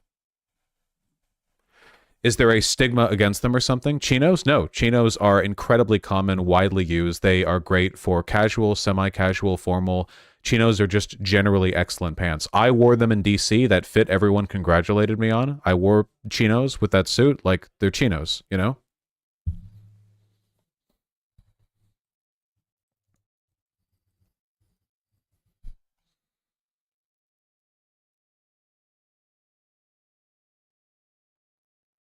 Yeah, they're universal. They're just a good item to have, you know? Um,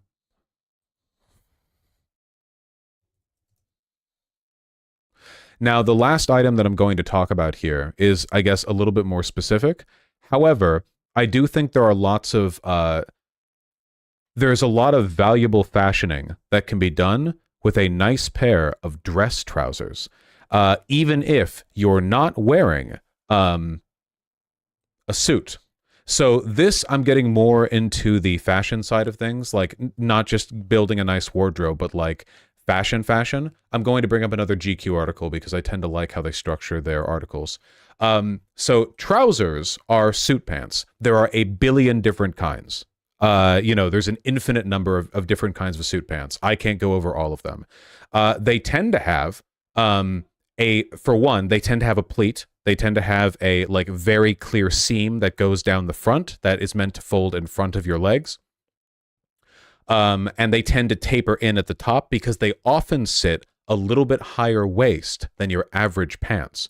Now, I think the reason why that's kind of neat is because you can actually do a lot of really interesting stuff with a pair of pleated trousers. Let me see if I can find men's fashion, suit, trouser, and t-shirt.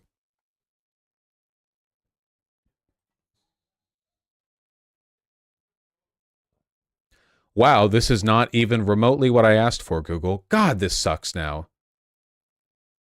Suit pants? Do we not use the term trouser anymore? Is that taboo? Wow, this is worthless. That's crazy.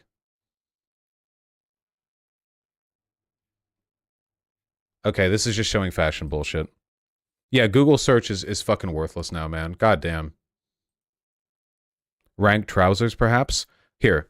Men's suit pants, semi formal. No, let's just go casual. Casual. Men's suit pants, casual. What are you going to do for me, Google? Show me a bunch of god-awful Amazon listings. That's fantastic. Let me see if I can find one here that works. Just a single one. A single one. Maybe if I look up linen trousers? Yeah, it's literally just all like Amazon listings now. It's worthless. It's horrible. It's terrible.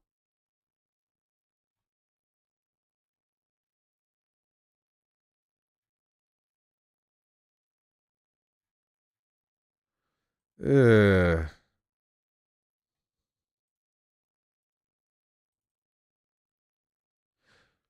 I was going to go into how conceptually having pants that have a nice pleat down the front gives you a lot of room for mixing it with casual styles, but if Google is going to be this unresponsive, I have other things that I could look into.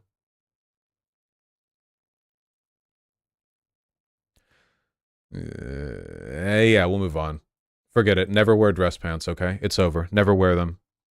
You should go to Pinterest. I've never used Pinterest. I don't know what it is. Okay. What else did I bring here?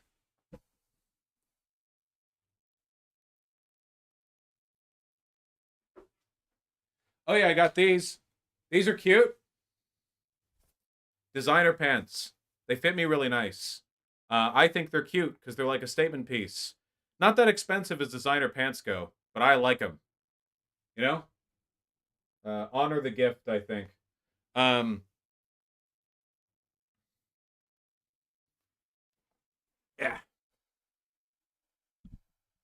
I had to come on to say that Honor the Gift is an incredible women's brand too. The clothes are gorgeous. Oh, that's nice. Like it except the logo-ish part. Yeah, I don't like logos, you know, but I do like all the other stuff, so whatever. It's like an internet fashion brand. Yeah, it's not like super high profile or anything. It's not like a money flex. I just here we go. I What casino carpet are they made from? Yeah. Hold on. Yeah. Men's slacks casual. Maybe that'll bring it up. Nah, casual. No, it just brings up casual pants then, and then it's like fucking cargo pants and shit. Man, fuck Google, man.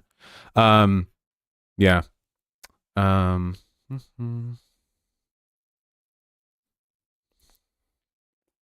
Yeah, I saw those at the stores, Ulris. Wait, what are you looking for? Don't worry about it. Hold on, get more. Get more.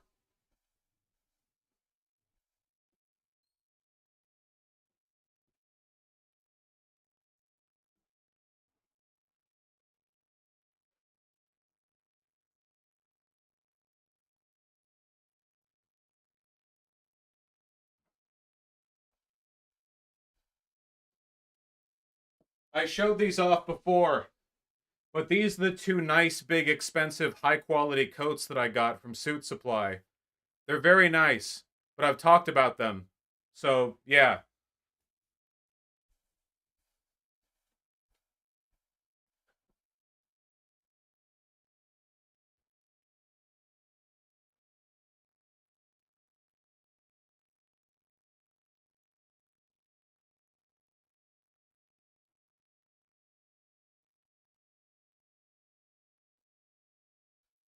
And with that, I can stop pulling stuff from my secondary closet and start pulling stuff from my main closet.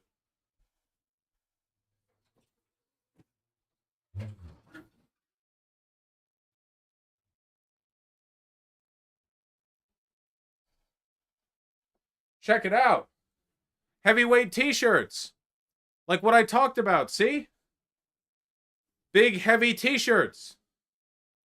They're literally just basic t-shirts, but they're heavy. You put them on, big and heavy, solid. Put them on, big. Like that. Very nice.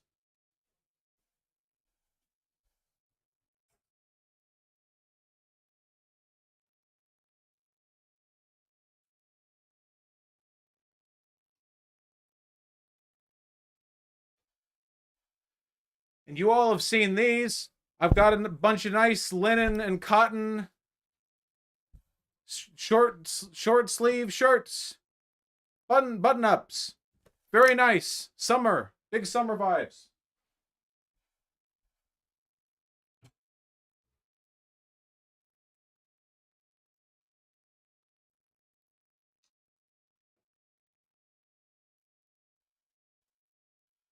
And then I've got long sleeve shirts and Henleys that I rarely wear because I don't get cold that often.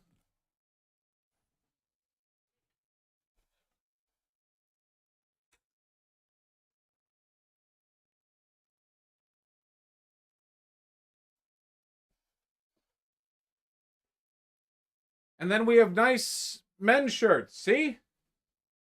Very good. I've worn these on stream. Really good. Comfy. I used to think the only kind of button up shirt were dress shirts, but that's not true.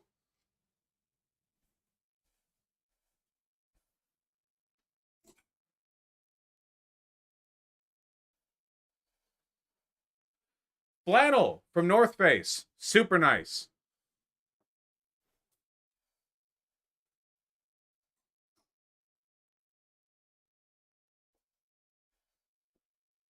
Egyptian cotton, pearl snap, cowboy button up.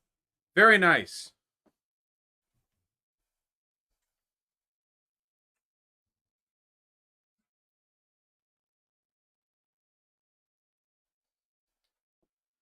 Denim jacket. I wore this recently. Very, very, very nice.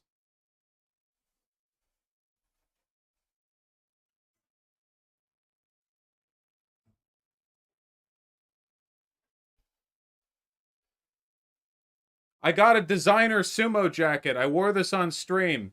It's very interesting. It's a sumo jacket. It's like a big robe with these big things in the front. It's very comfy.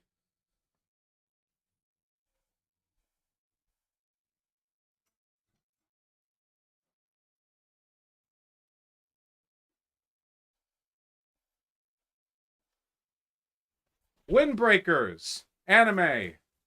Anime. Oh, they got At BB-sama, anime. Anime. I think this is a non-anime windbreaker. It's from the 80s.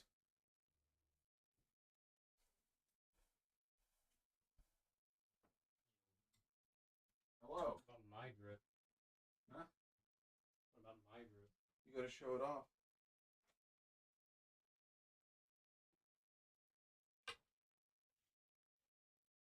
You can talk. What's up? Yeah, there you go. Why would I, though? Who needs to speak when the outfit speaks for itself?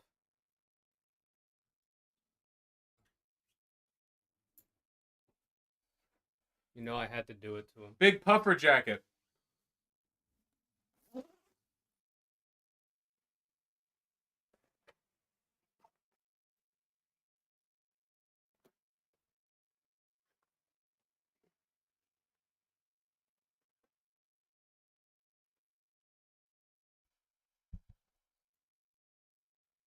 Notice how oversized clothing can work well if it accentuates other clothes and creates a consistent silhouette. Puffer jackets are good for this.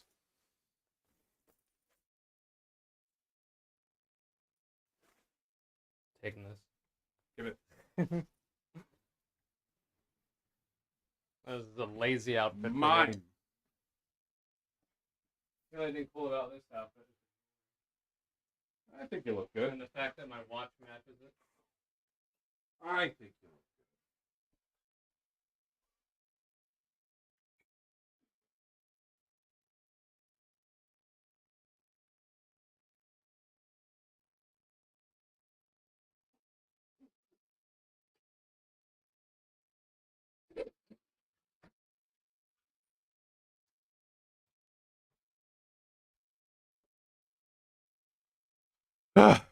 Okay.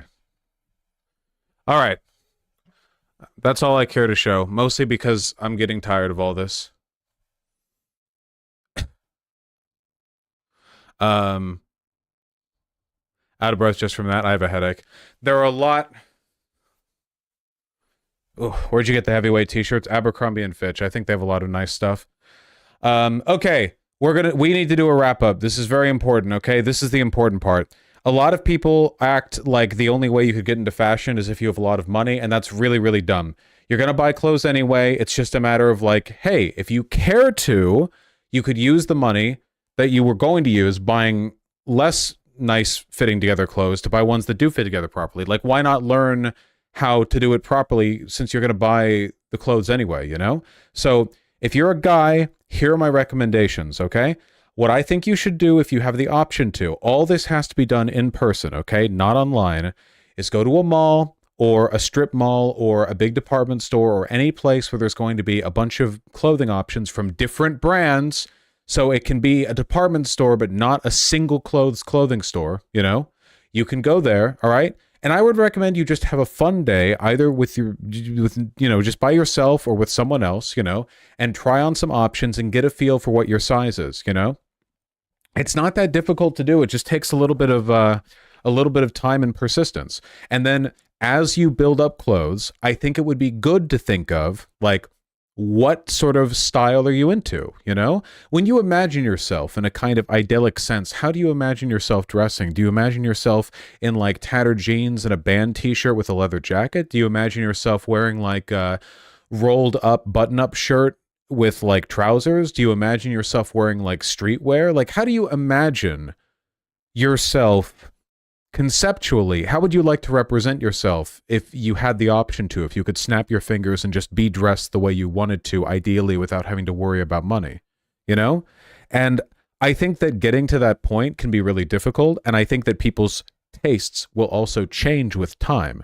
So rather than thinking of building specific outfits, the best thing that you can think of is building a basic wardrobe that statement pieces will work well with, you know? You don't want to think, oh, I would look good in this outfit, so I'm going to get 5 variants of this outfit, and they're all going to look basically the same, you know? You don't want that. Instead, what I recommend is find a brand that has t-shirts. and the t-shirts fit properly. They look good, they fit properly, they fit on the shoulders well, and get a couple of those, you know? Abercrombie and Fitch has nice t-shirts, and they're only like $15 each. It's not tough to find, you know, cheap t-shirts and to try on, you know, which see which ones fit best. Try that, get a nice pair of shorts, get a couple pairs of pants. Again, over time, I'm not saying go splurge tomorrow, but the main things that you want to focus on are not, oh, I really want to be goth, so let me find a goth item. Don't do that. That's the trap everyone falls into. It's like thinking, I want to learn how to draw, you know, a deer really well. So you're like, okay, I'm just going to like draw nothing but deer. That's not how it works. It's like a language. You have to build up the logic and the feel and the pattern of how to feel comfortable and good in your outfit. You know, everyone can look good in just a basic outfit. Even if it's not your style, you want to have that basic stuff built up so that you can introduce styled elements. So a good example of this would be, let's say my preferred aesthetic was all like Freddie Mercury gay club cocaine core, right? And I was like, okay, how do I dress like that? So all I bought was white t-shirts and variants of those designer jeans that I showed you a second ago, the ones with the pattern, the Honor the Gift pants. Maybe I pull that off. But in all likelihood, I'd be willing to bet that because I haven't gotten much practice building a fit, you know, all I would do is disappoint myself because I would overreach. I would try my best to satisfy this like long-term fashion goal, but then because I don't really have the skills necessary to build that up, I would fail and I'd feel discouraged. I'd feel like, oh man, that was my style too and I couldn't make it work.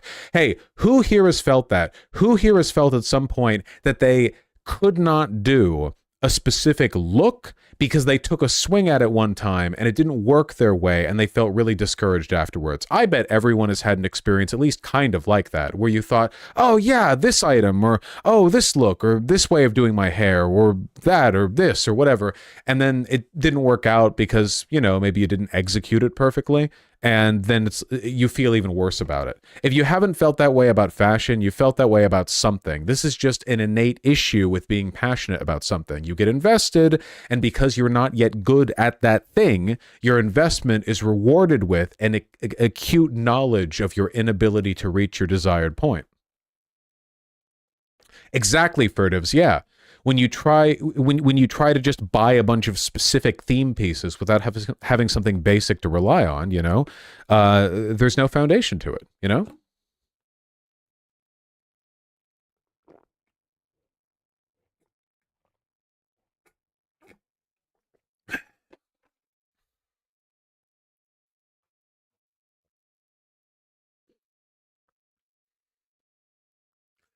And also think about the colors that look good on you.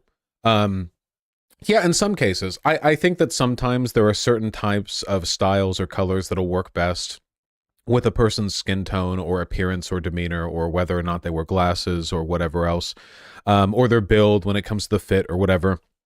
But again, I think the main thing to remember is that almost anything can work on almost anyone.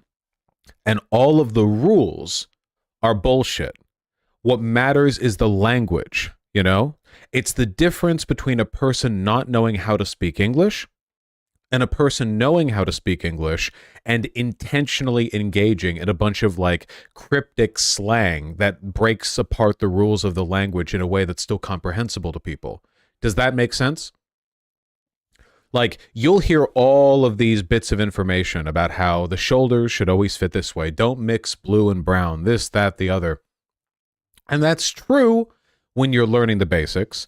But then when you get better about it, you know, you can actually make up rules all you want, in the same way that people will just break apart the English language in ways that are almost incomprehensible to a non-native English speaker, but are actually pretty intuitively understandable to a person who knows the language well enough to understand that the rules are being deliberately broken. Exactly, Fluffy Bear. You can see examples of this all the time, by the way, if you take a look at people who really know what they're doing with fashion. And to accommodate the message that was sent to me by Kanye earlier today, we are now going to look at the model guy. On as a grown Just a mo. This is the guy who did those one-piece fits. This guy is a high, like, runway fashion model. He knows more about fashion than God.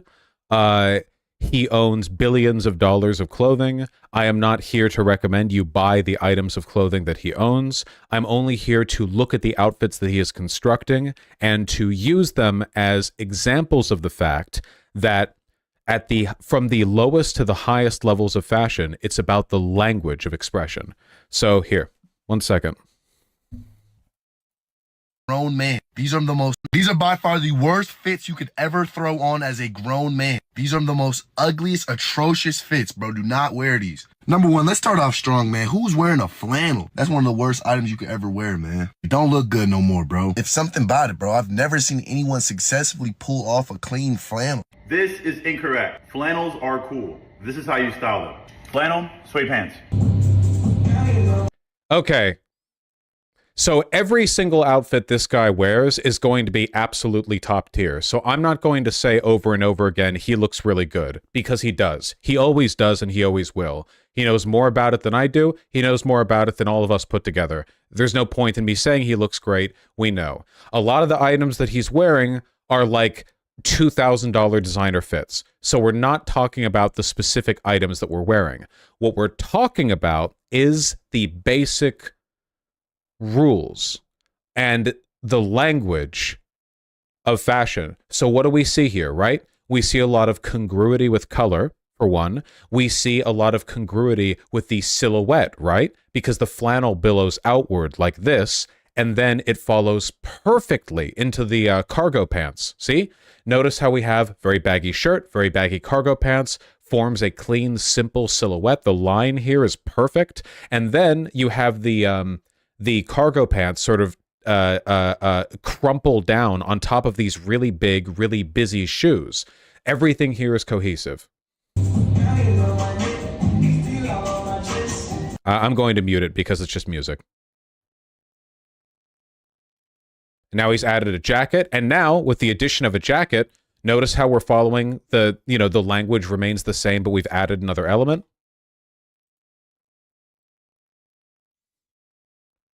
Same basic idea, except these pants are even baggier. These are drippy as hell. This is what you could be if you had the courage to wear the baggiest pants.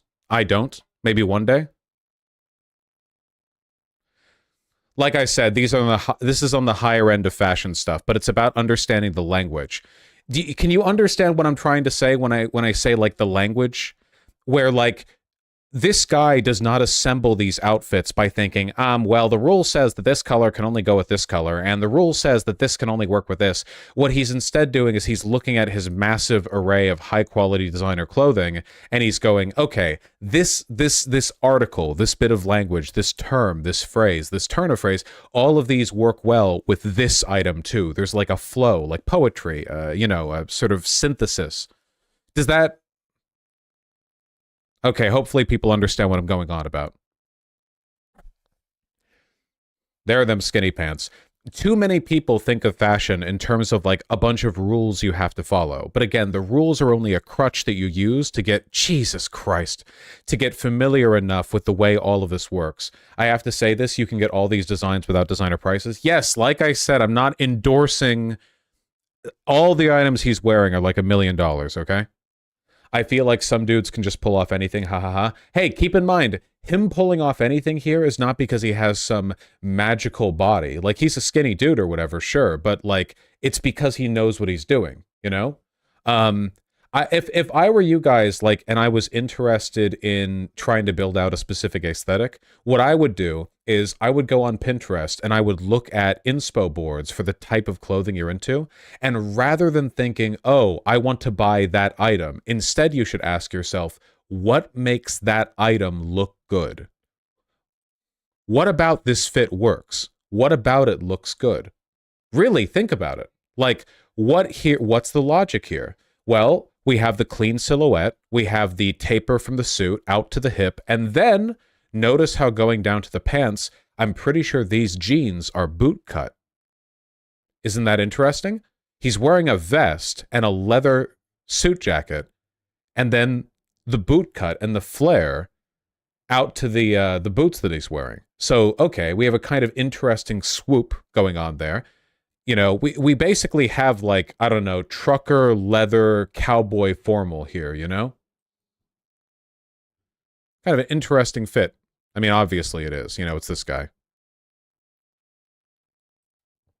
It's just so interesting how much can work here. He's used these pants a few times, too. Very versatile. Another thing that's worth noting is that this guy very obviously seems to have a preference for looser, baggier fits. He also seems to lean more into casual clothing. He doesn't cuff his pants. They tend to be baggy. They tend to, like, you know, fold over. He doesn't, like, he doesn't go with the pleats or the cuffs or whatever. He has a personal style that he leans into here. He's also wearing flannel, so, you know, there's not a high level of formality there to begin with. Who is he if we want to follow him? Wisdom Kai. Oh, I should follow. Time. I mean, at least it's my best unboxing video. Anyway, typing my name in right now. What other jacket can you do that with? It's got this cool pocket. The zipper This is him reviewing designer brand stuff. is creative. Just a great jacket overall. Speaking of great jackets, we got this amazing Balmain jacket. I mean, what's not to say? This thing is beautiful. I literally feel like Lenny Kravitz in it. This is just a 10 out of 10 jacket. Oh, peep the... So again, this jacket costs more than your house. This is a mortgage jacket, okay? So we ask ourselves again, why does it look that good? Why does he look this good? And the answer is not, oh, because you have to pay $10,000 for the outfit. The answer is because he has the knowledge to put this together. This is just a 10 out of 10 jacket. Oh, peep the bag as well. We have this beautiful Hermes Act 50. I got this bag for 2 reasons. This photo of Travis Scott, and then also I saw this guy at the airport with like a really big vintage age bag that was a similar color. So I did some digging and I found this hack bag from the 80s on eBay, and I love it, and it's literally perfect for travel. That was 15,000 Australian dollars. I also got a hack.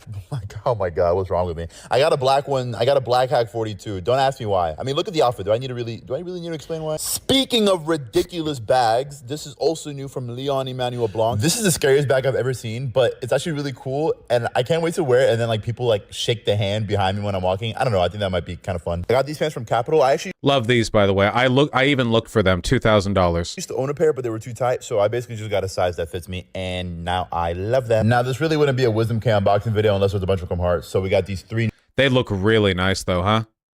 Even this, even just with a regular-ass t-shirt. Well, this isn't a regular t-shirt, but those look really nice, huh? Those are flares. Yeah, it's like 60s hippie bell-bottom pants. own a pair, but this is because they add like from Unveined Studios. Izzy Do. I don't really know if it has a pick up this Yoji motor racing jacket. Also, this beanie that you see me wearing in this video, it's just not rocking with the taking, eye-catching, and all similar words. Now, just guess what this is. I mean, it's this video, then a pair of chromed out. These fits are so wild. Yeah, that's designer fashion for you. You know? Not like I own any of that shit. I wouldn't be able to own any of these. No. I know that. Just remember, the reason I'm looking at this, the whole point is not, the whole point is not, hey, wouldn't it be great if we all had $20,000 wardrobes? The point is, what about these outfits looks good? Like what about them? What underlying elements? What logic? What system is making them look good? You know?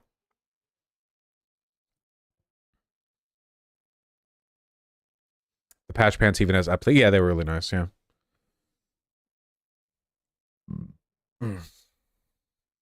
Keep in mind, he tried to buy an 800 pair of blue slippers. They were down to 350. Also, a person donated that much and asked me to do it. God damn, this guy's drippy. Holy shit.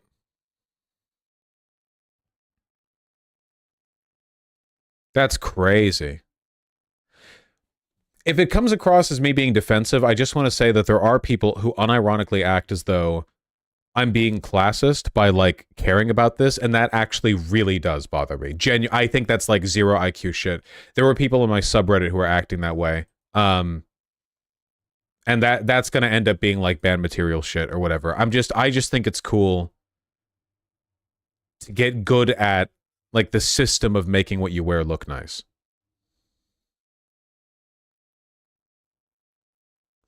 Yeah, I saw the YouTube comments. Yeah, there was one comment that was like, I don't know if I can watch you do this. It hurts. It feels like a betrayal. Fuck, dude, come on, you know?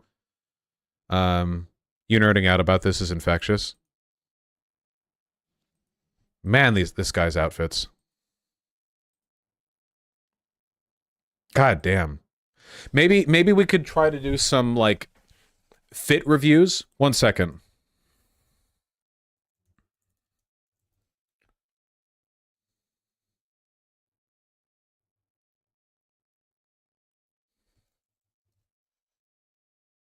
Let me see if I could find what I'm looking for.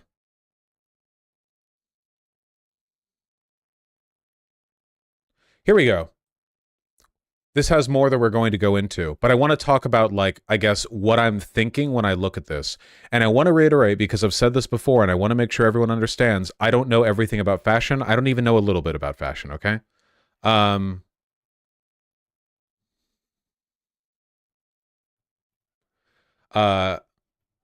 I think that's really nice. Wait, read more. Subscribe now for free? Oh my god. Hold on. Every website now, man.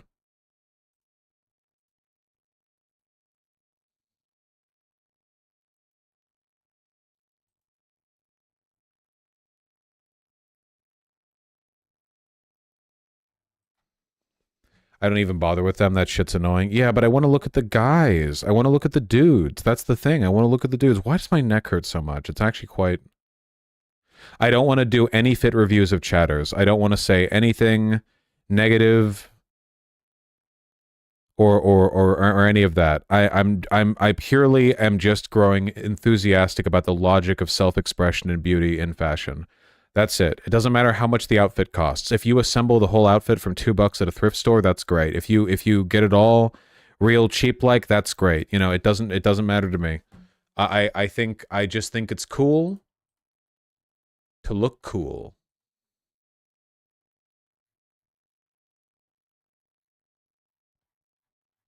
Okay, I think we got it. Can't wait for Vosh to start his fashion channel so we can have a clean separation of church and state. This shit kills me. It's so boring and wrong stream to be a negative Nancy. Okay, I have to do the login. Fucking...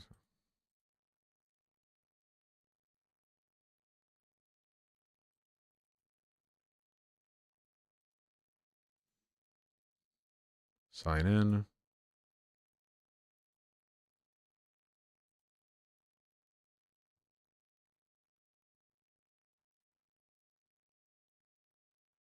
Wait. I have to sign in with my email from the same... I can't do it from my phone? Oh my god.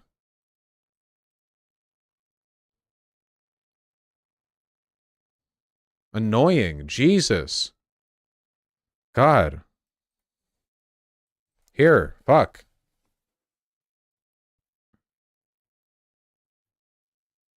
Oh, that looks really nice. That looks really nice, I feel. What are those, linen pants? What is this crumple diaper? Is this diaper play? What the fuck is that? I don't endorse this. I don't endorse this degeneracy.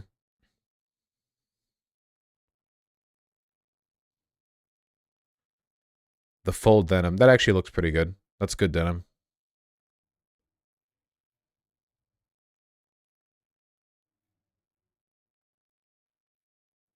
Huh. Yeah, I don't know if this is necessarily what I'm looking for here. Men's fashion advice. Male fashion advice.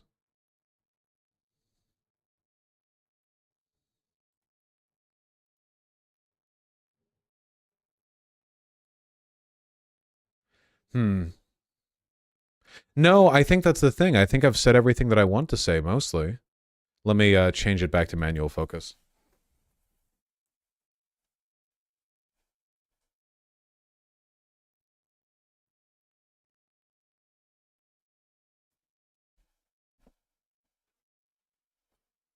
Gotten it out of my system.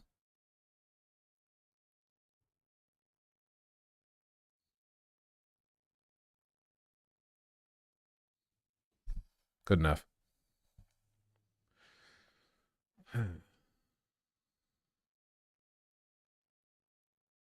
Oh, Fluffy Bear or Fuffy Bear. I think they look good for the most part. Opinions on Tim's? Tim's are nice. Gonna do another wrap up since we delved. No, basically I just think that it's a fun language to get into. You know, that's it. I think you know, I guess the only reason I'm really doing this is because I felt increasingly agitated by the behavior of people in my community. When I was doing the whole autism bit with like the video games or whatever, you know, or like the game making, you know, whatever other interest I was rambling about, there are always people who are bothered by it, which is fine. But this time there was this like indignant rage at people who are acting like it's sort of like innately you know, trivial or trite or stupid or whatever, and being fucking weird and judgy, which I didn't like at all. So I wanted to ramble about it to get out of my system, and now I can just kind of defer to this, you know. It's very, very irritating. You know, it's not like I make a big secret of the fact that I'm autistic as shit when it comes to my interests, so I have no idea why people would look at this and think like, oh, this is some, you know, a special fucking different thing, you know.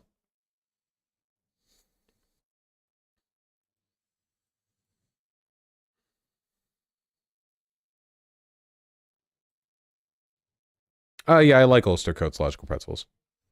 Is this because it's more gay than you've ever been? Possibly. I do genuinely think there was a degree of homophobia and sexism to it, you know? Because I would talk about other things, and maybe people weren't interested in it, but, you know, if you enjoy the streams and enjoy my commentary, there's a decent likelihood that even if you're not into a subject that I'm talking about, you would hear me talk about it enthusiastically and be like, you know, oh, that's nice, I guess. Like, you know, he's doing his thing or whatever. And I don't expect everyone to be perfect about that, but that's life, right? But with the clothing thing specifically, man, some people, holy shit, you know? And the classism stuff as well, I think. Or the accusations of classism. Or people who are like... People who feel like betrayed at the idea of me spending clothing, or like money on the clothing. I'm not buying designer, you know? Altogether, the amount of money that I've spent on all the clothing is a lot less than the excess money I make from a single month of production from the channel. It's clothes, you know? You know, you can buy like 10 t-shirts, that's $150. You know, that's like 1/3 of the fucking donation from, you know, Benjamin Gilbert Liff. People were so deranged in the sub, it somehow turned into you being racist for saying K-pop idols look the same on Hinge. Yeah, I saw people being crazy. Dude, what the fuck? Why are people like this? Not gonna lie, I'm a little jealous because I am also into fashion of the money you can spend. Yeah, look, just keep in mind, a lot of the nice items that I've gotten that people have complimented me on aren't that expensive. For one, the pair of jeans that I'm wearing right now were $225 at Levi's. That's a lot. However, these jeans will literally last forever. These are literally like forever pants, you know? Like high quality, high fitting, like custom fit, beautiful jeans that will never die. I know $225 isn't a little amount of money, but you know, we're in a space online where people will like be like, yeah, I saved up money and I bought a $3,000 graphics card. I feel like we're in the realm of possibility here. This right here was $140.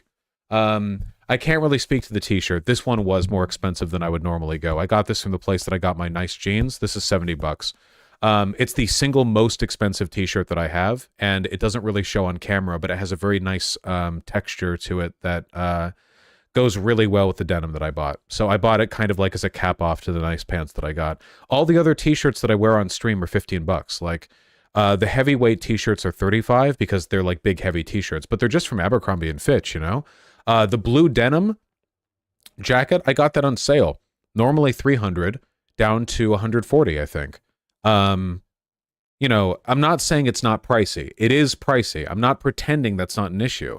I do, however, think that, you know, it's very possible to, you know, get into this stuff without, those concerns.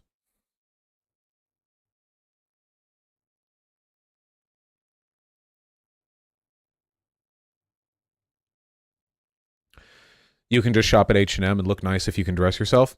Yeah, though I don't recommend H&M too much. Their clothing tears. Yeah. It's they tend to fall apart. I would recommend if you hold on. H&M clothing. if you're looking for like H&M style clothing, there are other places I think you could go to get something comparable. I have to think about it though. It's been a while since I shopped at H&M. Why does my neck hurt so much?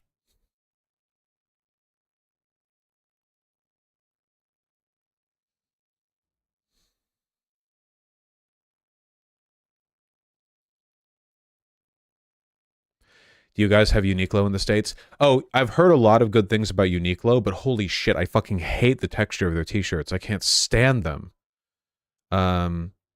If you had a place that you would recommend for most styles that people can go for, what would it be?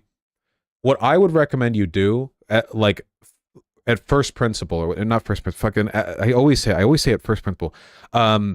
First, I would recommend going to a markdown department store like Marshall's or Nordstrom Rack. You can find a lot of really good stuff there. Nordstrom Rack is in the higher end of stuff, but occasionally you can swipe really good items pretty cheap. For example, my favorite brand of casual men's button-up shirt, Rod and Gun, sells their shirts usually in the ballpark of $180 each, but I can usually snag them at Nordstrom Rack for $60 to $70, and that's a high quality item down, right? There are plenty of items at Nordstrom Rack that are cheaper. Marshall's is like a cheaper version of Nordstrom Rack, and Ross Dress for Less is a cheaper version of that. Ross Dress for Less sucks, but there are items there that you can find that are okay, you know?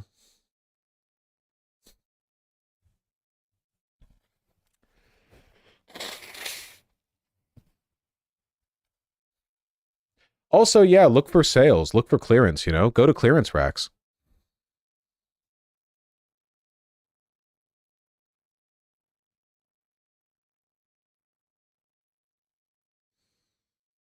Oh, man.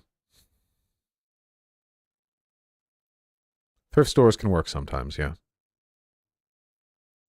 I need Rex, drop some fairly priced, relatively high-quality brands. Look, if you want that, go to Nordstrom's. Nordstrom's is a great place to go to buy shoes anyway, you know? But if you want to like sample higher quality clothing, look, there's like 4 tiers of clothing, okay? There's like 4 tiers. In terms of quality, fit, longevity, whatever, okay? At first, you have the absolute bottom tier dumpster fucking garbage bullshit, okay? A lot of this stuff ends up like at Ross. H&M carries some of this stuff. This is clothing that legitimately, like, it'll fit your body, but it falls apart really quickly. It's just not made that well, you know? And the next tier up is like solid, sturdy, okay clothing. You can go buy this at Target or places at Walmart or whatever else.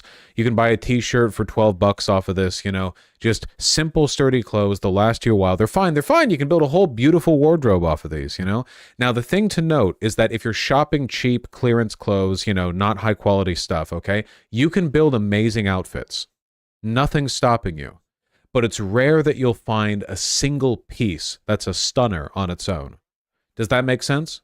It's rare that you'll find, when you're shopping at that level, like at Target or whatever, you can find good items and put together a good outfit, but rarely will you find something that as a single item is impressive for its fit, quality. You know, you have to work together. You're kind of building something that is more than the sum of its parts if you want to make a good outfit from there, okay?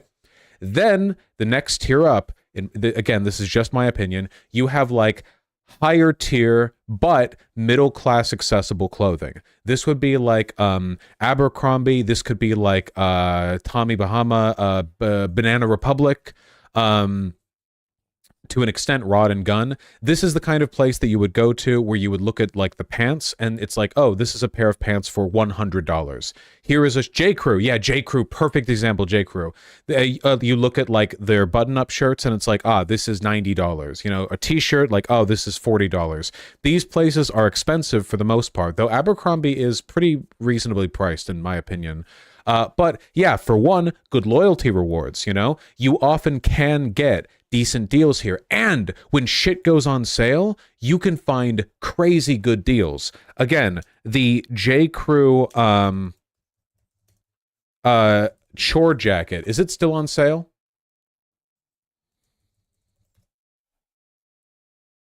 Nope, it's off sale. Sorry, lads. It's Ogre. I got this at less than half price. But like, here you go. this item right here that I just showed off to you, okay? I think that items like this are getting, so when you're buying stuff that's in this ballpark, like clothing wise, okay, you're gonna spend a decent amount of money. However, if you wait for sales, if you take advantage of seasonal discounts, if you know what you're doing, you can get really high quality, long lasting pieces that again will be with you for a long time. I got this at 140 bucks. I'm going to have this jacket forever. It's very comfortable. It fits really well. It looks really good. And this is the thing that makes it different from the clothing beneath it, like the stuff that you would get at Target. An item like this is high enough quality that it is impressive on its own. It's an item that on its own people will look at and go, oh wow, that looks nice. Because you can tell from the build, the quality, you know, it's an item worth investing in. It's something that you can stick with for a while. And again, if you take advantage of deals, you can get stuff like that at a good, reasonable price, you know? And then the final fourth tier of quality is usually stuff that's reserved for really high-end or designer material. Places where you can get a pair of pants for $200 to $300 or a shirt for around the same price. Oftentimes, these prices are totally arbitrary and are just like an unnecessary markup. But sometimes, in some places, it's because they legitimately are really high quality. And clothing like that is something that you buy and ideally you keep with your entire life and you keep repaired and you care about and you treat well and you learn like how to properly take care of, you know? I have a few items that are in that ballpark. Just keep in mind, you know, the vast majority of the clothing that I wear is in like the second category, just regular ass clothes, you know? And then some of it is more so than that. But I think that everyone can get a good, you know, outfit paired from like the sort of second and third categories that I talked about, you know? Get most of your stuff that's decently high quality, that looks good, that feels good, you know, but isn't exceptional because exceptional costs money. And then every once in a while, you take advantage of a nice deal and you get a good, really impressive item that's more in the third category, you know? Everyone gets me, right? Is this classist? Am I guys, I know I have the money where it's like, oh, I could buy a designer, you know? First of all, that's your fault. You watch me, fuck you. But second of all, like, like, you know, I think this should be accessible to people, you know?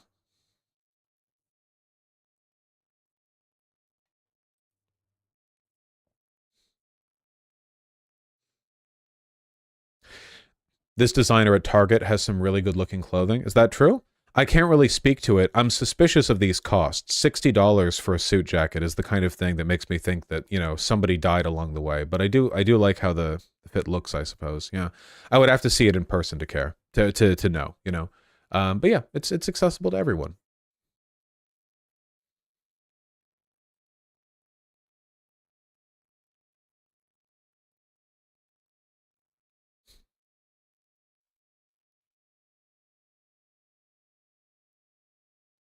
I'm not complaining, but is this entire stream fashion? Well, the stream title is Fashion Autism Bonus Stream. Do not watch. Seriously, this one will be different. So you can take from that whatever you want.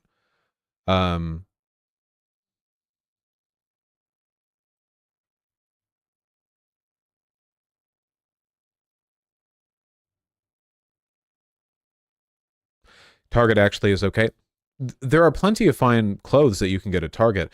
My bias will always be towards like I think that some items of clothing are the kind that you should sort of shop down, and there are some that you should shop up.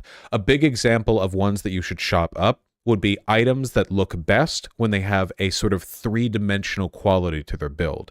So some clothes kind of don't. Joggers don't really. You know, shorts don't, t-shirts don't. For the most part, these are just like there's just a sheet of cloth, you know, with variety. But for the most part, you know, they are meant to be sort of dimensionally simple. But then there are items where there is depth to them. Suit jackets are built up with layers. This jacket that I'm wearing, I don't think would look very good if it was one that I'd paid $40 for. Not in a classist sense, but in the sense that it really, like, logically wouldn't make sense for a brand to make the fabric this thick and form it this way if they were going to sell it at $40. You know, that just, it doesn't work. You know, the process of building it sort of precludes that price point at any real level of quality. So for stuff that's meant to look good three-dimensionally, that's when you want to buy up. And a good example of that, like there are some jackets that are supposed to have a kind of three-dimensional build. Basically any coat will, basically any coat will. Exactly. Coats and some types of jackets, I think that trousers are a good time to shop up as well. Shoes, it varies. Guys, I don't know if this is like some over-discussed point or whatever, but I am having consistent banger after banger luck with Timberland. Timberland shoes, they have so many shoes. I love the colors. I love the slightly wider than usual fit. They're not that expensive. Like Timberland shoes are like $100 to $150, which for high quality, attractive shoes is really not that much, especially if they last you a while. Just make sure to try them on in person. Don't buy shoes online, nice Converse, and, even Nikes. Nikes makes, run shoes,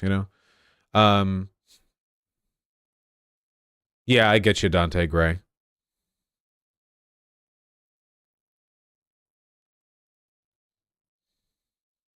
Nike is woke, true.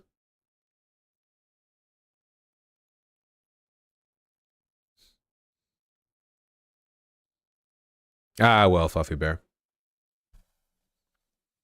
Oh yeah, do remember to take advantage of deals when you can. You can get, seriously, like sometimes you can just go into a Nordstrom rack, which normally has pretty nice brands there, walk straight over to the clearance rack and find something that is marked down like, literally, like fucking, like 120 to 48 to 22. And it's something that initially somebody, would have gotten a pretty high price point.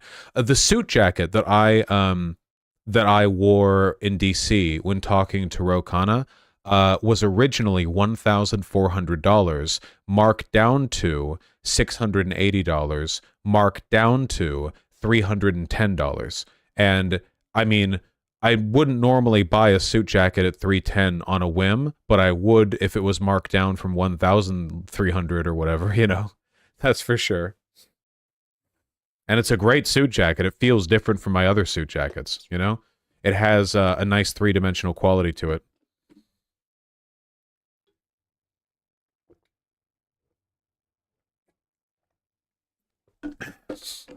Did you get it tailored? No. I'm a 44 in the chest and I have broad shoulders. I'm very easy to fit for suit jackets. I have trouble with pants, but for suit jackets, it's pretty easy.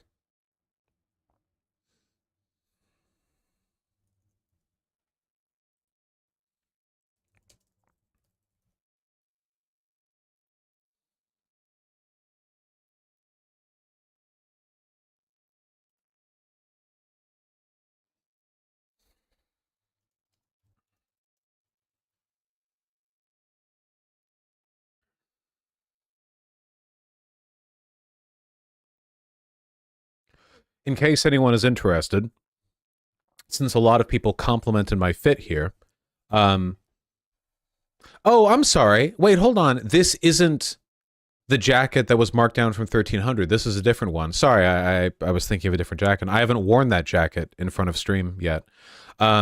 These pants are from Men's Warehouse. They're just chinos. These are tan chinos that I got, and I had them slightly tailored, but only to hem the bottom, to like give them less ankle. This is a Rod and Gun short sleeve shirt that was originally $140 that I got at a discount because, again, Nordstrom Rack. Show us the jacket? Sure, I don't know if it would work with what I'm wearing right now, but, who knows? I'm only getting drippier with time. Again, I hope it's clear from when I stand up, but there's a big difference in quality when you're wearing actual jeans. This is like a fucking lost art, like actual denim. It like the feel and the natural sheen of the material. It's so worth it, dudes.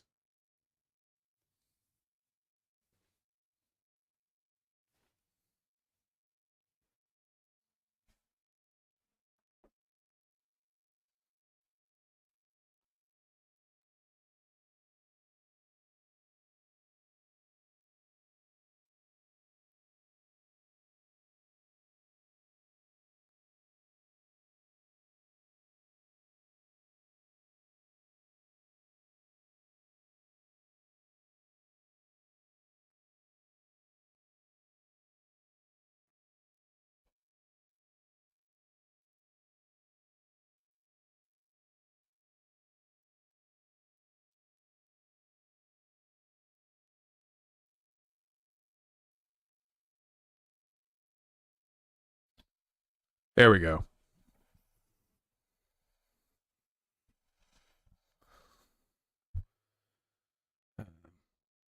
You look like a professor? Yeah, I tend to buy clothes that do that.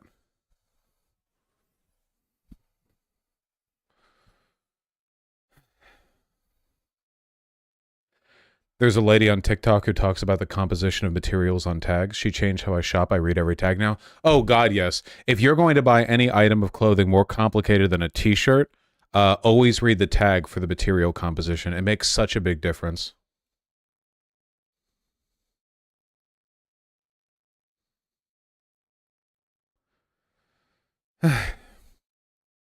Oh. And also, of course, learn how to wash your clothes. That hurts like crazy. Read it for what? The materials that it's made of can tell you a lot about what the shirt is going to be like.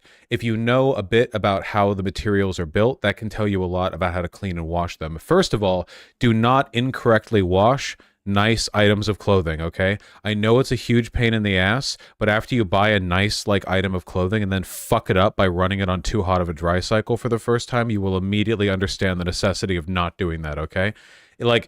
Again, for a lot of clothes, I just toss that shit in the wash. I don't give a fuck. Like sweatpants, anything made of polyester, t-shirts, whatever the fuck. Whoop. Okay, whatever, But if you're putting in nice pairs of pants, button-up shirts, stuff like that, anything that there's a risk, read the tag. Just read the tag. It'll tell you if it can be washed warm or cold, or if you need to hang dry it. Get some nice hangers that you can dry stuff on, ones that have kind of a wide edge so you can sort of put them on without it crimping. Yeah, anything you care about, wash on cold and hang dry if in doubt. Yeah, for sure. Yeah, for sure, Hordo. Hell yeah. Do all Americans really use dryers? We hang everything over here. It depends on where you are. It's like a city versus rural thing in a lot of cases. So yeah, be careful with that. But yeah, anyway, it's just, yeah, make sure to do that.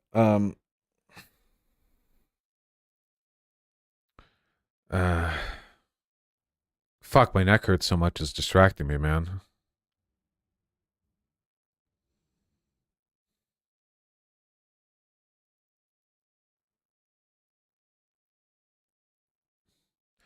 Nah, Whiskey Papa. Some people are always going to be cunts about you being short or whatever, but I think that a short guy dressing up well, it's a lot less. It invokes a lot less negative attention than being short and getting muscular or whatever, It's your big brain. It's weighing you down. Yeah. Do you wear a watch? I don't like watches. I don't want to wear a watch.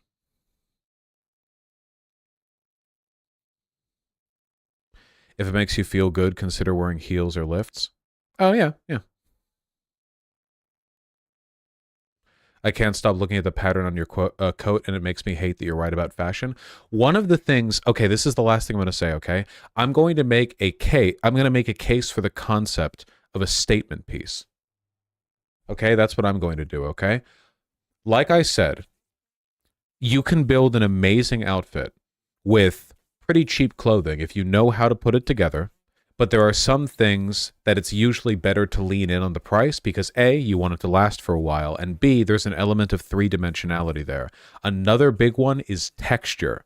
It's relatively easy to cheaply recreate a lot of different fits and forms, but texture is almost impossible to recreate unless you have the right material. This is why sometimes the material that clothing is made out of can make it so expensive. It's not just the rarity, it's the question of why is the rarity important? Because nothing can replicate the feeling of cashmere or moleskin or, good linen or whatever else, right? So texture sometimes, is almost worth the price itself. Like nice denim, again, the texture on the jeans I'm wearing, it looks really nice, Velvet, yeah, it looks great. This, I think, has a pretty nice, feel and sheen to it. The denim and the denim coat that I have, the shine, the luster on the coat that I own. I think that you only need a little bit of this, right? Like you only need a few accent pieces, and you can find them on sale, right? Like you can find something that looks really cool and special that you could wear with a lot of different outfits and make that kind of like an iconic element, like a piece that you become known for almost, you know? Like if I had gotten those Versace shoes, you know, I was getting known for that, you know? Thanks, Meow Bish. You should have got those shoes, man. They were out. They were out, you know? Let me think. Alden shoes. I have a pair of Alden shoes.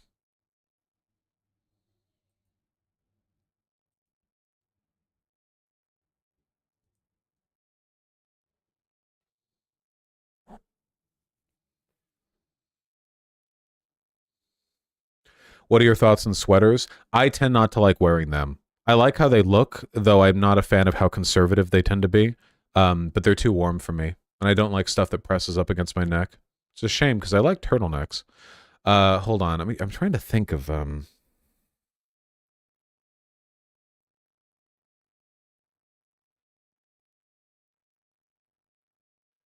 Okay.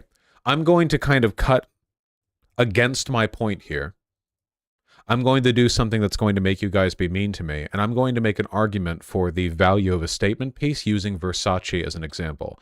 Now, I want to make this clear from the get-go, and if anyone misinterprets me or deliberately, like, you know, like says something contradictory or whatever, like, just I'm going to say this once, and if anyone gets annoying about it, I'll ban you. I'm not saying to buy Versace. Okay? You understand? I'm just going straight to a high-quality designer example so I can argue about something that is undeniably a statement piece, okay? We're only using this because this is undeniably a statement piece, not because I'm specifically arguing that you get this. All right?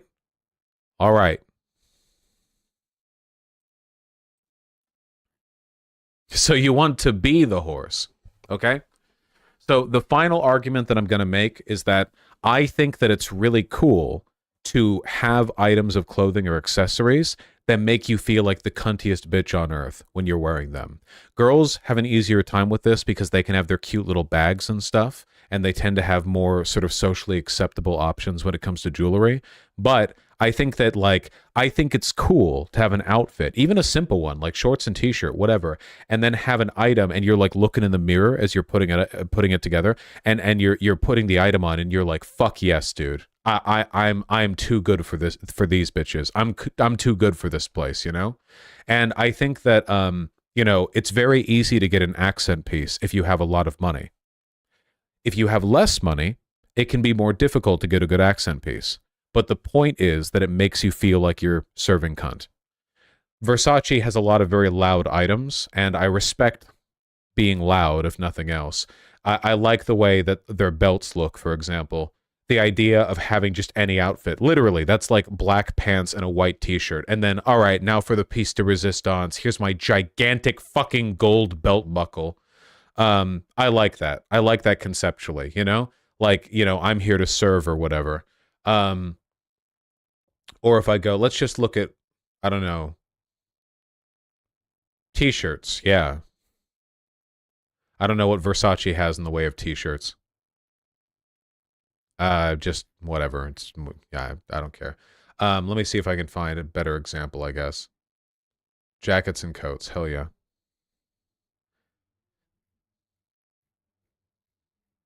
I mean, yeah, these are pretty loud, but they're not really trying to find something that better serves the example.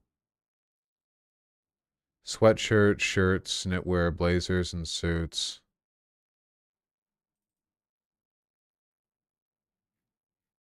No. What about pants and shorts? What about some loud shorts? Can you give me that, Versace? Yes! All right, boys.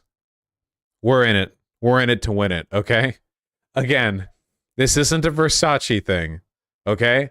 I'm just saying, like, do you guys have any items where they're over the top, you know, they're loud, and when you put them on, you feel like, fuck yes. I bet some of you do, but not all of you. I think everyone should. And it doesn't have to be a $1,200 Versace pair of shorts, okay? It can be anything. you know, but it's good to have that. I really like the pants that I got. I really like the Honor the Gift brown pants that I got. They make me feel that way, even though I haven't actually worn them out yet, you know?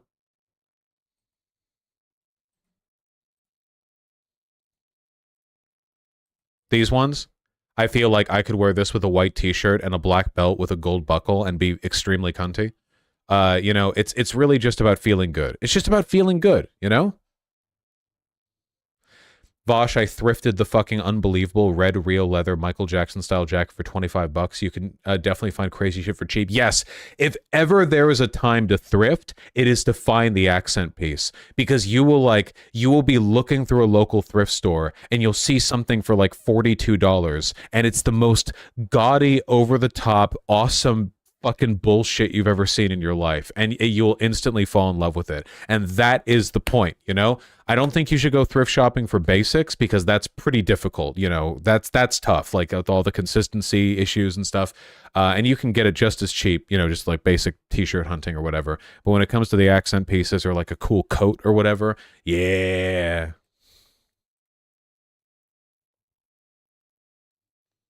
Vosh, I've been taking some of your advice and investing in some nice clothes. Got some shit at Banana Republic yesterday. It fits me good. Hell yes. Hell yes. Yeah, Banana Republic has some nice stuff. I would put them like, yeah, they're in like the third tier of quality from what the example I provided, I guess, in terms of like, yeah, they've got some really good stuff.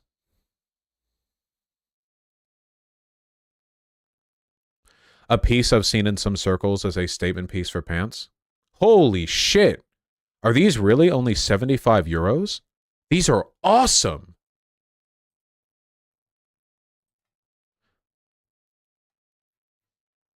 Holy shit, hell yes. Are you kidding?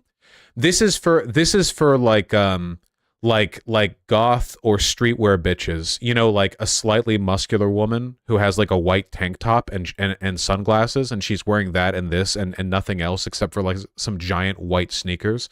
Hell yeah, dude. It's for girls with abs. This is for girls with abs, yeah.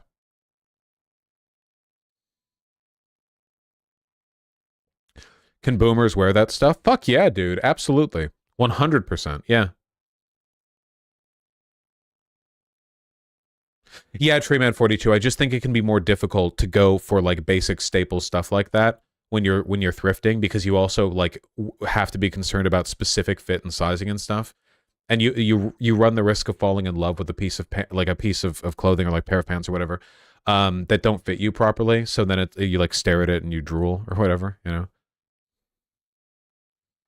know.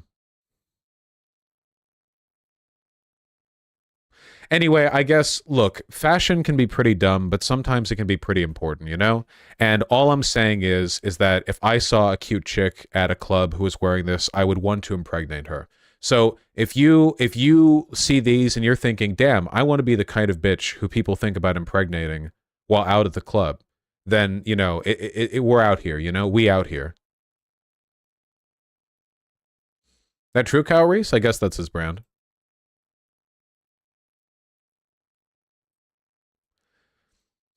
Like this? Hell yeah. Yeah. There's a lot of really high quality military surplus coats.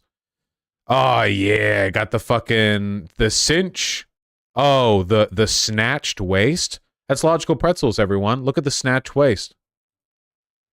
Looking great. On eBay for $20. That is fucking crazy.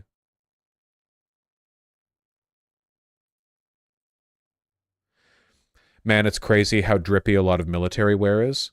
Yeah, because, you know, the army like mass manufactured these coats to keep soldiers alive. And they made them good, you know?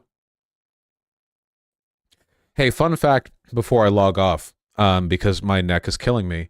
Did you guys know that the military is actually the reason why we have modern, standardized, ready-to-wear fashion? See, the average tailor, the average like garment manufacturer actually had no idea what humans were shaped like for all of human history. How would they know? Like, how would you get the data in 1532 for what the average shoulder width or chest circumference of a person is? And how can you mass manufacture garments without knowing that? How do you get that information? The Army got it because the Army did measurements back in World War I of all of their recruits. And this is like hundreds and hundreds of thousands of people. So all of a sudden now, garment manufacturers actually had a data set from which they could pull to determine what, like, essentially the average person was shaped like. You know, the data set wasn't perfect, but it was the first time they had access to any kind of data like that.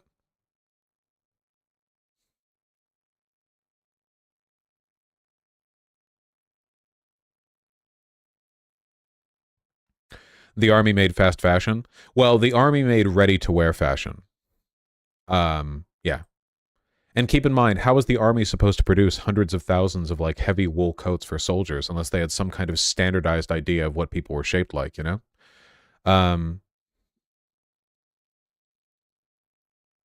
Is that part of the reason women's sizes are convoluted? That's actually an interesting question. Is there a possibility that because men's ready-to-wear fashion got kicked off by military standardization, women's clothing standardization lagged behind because there wasn't the same initial push to get everything kind of like made ready to fit? That's actually a decent possibility. Women are also more complicated because of the bust size. You know, men's chest width tends to be proportional to their shoulder width, more or less. Whereas with women, even for all women, like if with the same like stomach size or whatever, your tits can just be any fucking size. But yeah. I wonder if that's a part of it though. There just wasn't like that early push for women's standardization. Vosh, in your fashion deep research dive, did you come across anything useful for people who present more androgynous or feminine?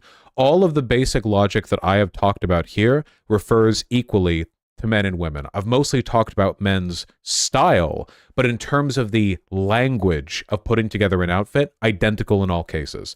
It's just a matter of getting a set of basic staples, finding what works and flows and fits well, finding a good silhouette, like a t-shirt like shape that works for you. And then after you have a basic like item set, a basic thing to rely on, to fall back on, you can start introducing accent pieces that style you more towards certain things, you know? Like that's what I've done. I built a basic wardrobe. And then after doing that, I bought a high quality coat, a denim chore jacket, a field jacket, those honor the gift cunty gay jeans, and stuff like that, you know? I got the basic outfits, and then now I'm starting to introduce those accent pieces. And now I'm at my happiest, because I wasn't that excited building the basic wardrobe. I already had t-shirts. I was replacing t-shirts with new t-shirts. But I was doing so with a process in mind to get t-shirts that didn't just fit me like a t-shirt, but that worked with the new stuff I wanted to build on top of it. And now when I go out shopping, I'm no longer thinking, oh yeah, I guess I need to get like a couple of shirts to round out my thing, and I need to get like pants this. I've got shirts, I've got pants. Now if I go out shopping, what I can do is I can walk around until I see the gaudiest, gayest fucking piece of shit goddamn shirt in the universe and think, wow, I would look like a douchebag wearing that. I want it. And I could just get it. And I don't need to like think about it because I know my size. I know my color palettes. I know what forms I tend to go for. I know what fits work with the rest of what I own. And I can pair it with a bunch of other stuff, you know?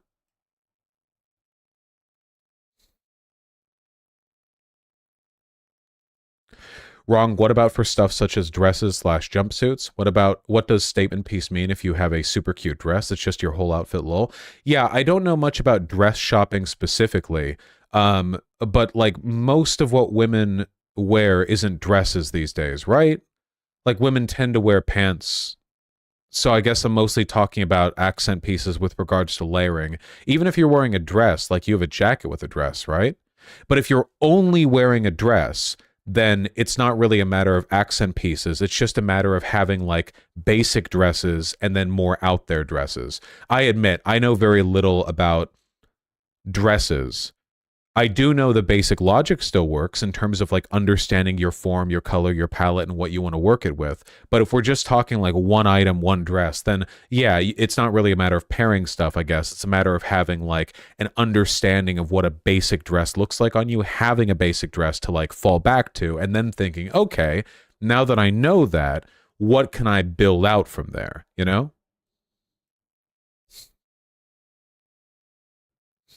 And yeah, accessorizing. Oh, you know what looks really good for a chick with a dress? A big oversized belt in front of her belly. Like the kind that don't really do anything, you know, but just sort of like sit on her hips. Those look really nice.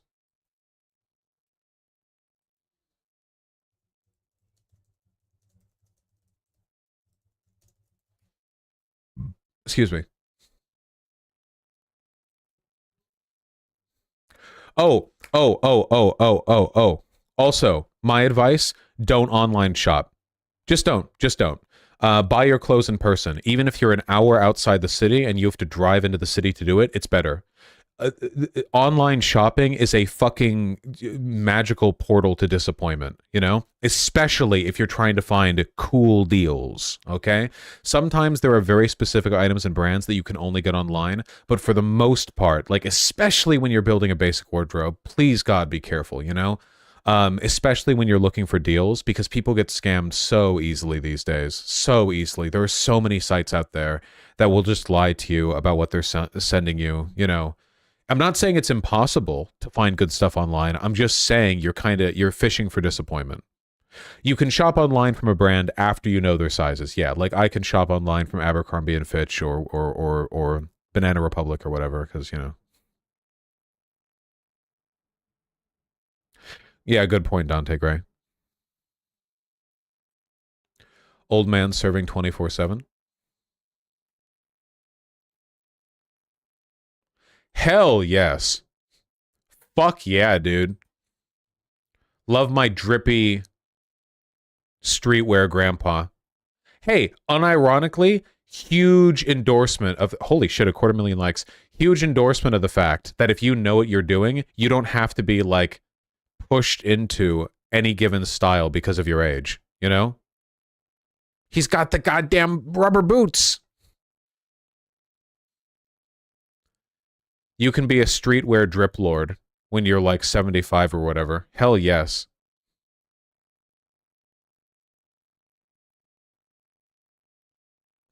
Yes, I've seen some crazy custom-made pieces on Etsy. Haven't tried it myself, but I'd love to have a piece just made for me. You can find a lot of really amazing stuff on Etsy. I would just suggest being careful and remember to build that basic wardrobe first.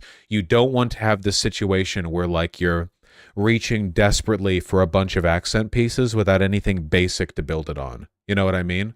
Like, even for people who are very fashionable, oftentimes an outfit that they wear will be like 2 or 3 normal items of clothing and then one thing that brings it all together. It's not like every outfit they put together is like 4 or 5 individual like banger fashion statement pieces. But if you're looking for everything as a statement piece, you'll only find statement pieces. And oftentimes they don't go together or they clash because an outfit's only really meant to have like so much loud item shit, you know? Like, look, dude looks great here, but look at what he's wearing. He's wearing white sneakers, a white t-shirt, and these awesome pants.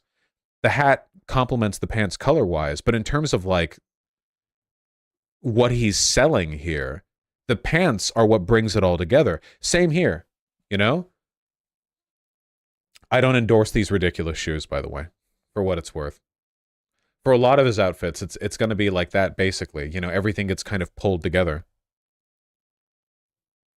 I mean, hell, look right here. I think this is a great example of how fashion knowledge, like the language of fashion, can help you look really good even when you're wearing basic pieces. You could find everything that he's wearing here very cheap, okay? These pants do not look exceptional. That shirt, that beanie, the shoes look a bit out there, but not super much so. You could get blue laces on top of like just orange sneakers and you would have these. So why does he look so good? He looks so good because of spectacular fit and color knowledge. It's amazing. The lining on, or the graphic on the shirt and the hat and the shoes all have the same orange tone. What's more, he's got the blue with the pants and the laces. And what's more, this is an off-white shirt. In what direction is it off-white? That's right. It's leaning towards orange. Look at the shirt. It's off-white in an orange direction. You can go off-white in any direction. You can go off-white in blue or in red. This one tints orange, you know? So he looks amazing. Hell yes.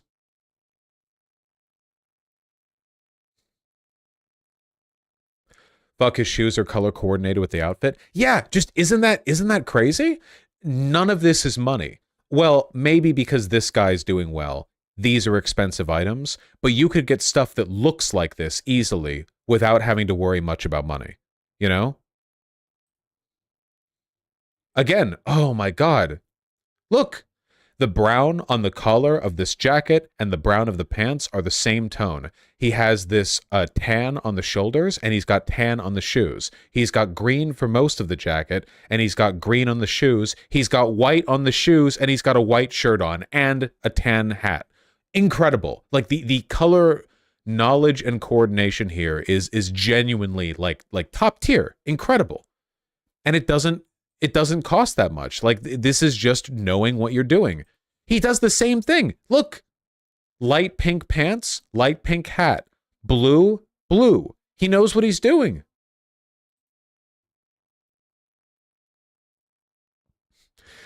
This one is more subtle, but it still works really well. The shirt that he's wearing is all brown shades because of the color of the dog.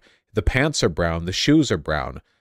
Even the laces aren't pure white. These laces are like a very, very, very light tan. You can tell if you look closely, which matches the shirt properly. The red here is the accent piece, you know? It doesn't match with anything else, which makes it look good. The fact that it's so different in color from anything else that he's wearing makes it stand out deliberately rather than looking like it's a failed attempt to match with something else. Oh, you're right. There is a tiny bit of red right here at the back of the shoes. God damn, this man is good. Any color wheel or combo chart we can look at to get ideas? No, because you can do it with anything. There is no set rule. Me personally, I lean towards brown, tan, and dark red. Those are my colors. I love them. Most of my outfits are those. Anything denim, I'll keep blue, but apart from that, it's pretty much all browns and tans and dark reds. I have a few accent colors that I wear sometimes, but for the most part, this is what I lean into, you know? But like, it's just a matter of knowing what you're doing.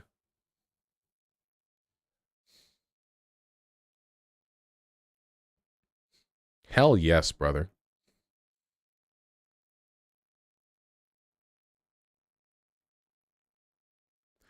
Great example.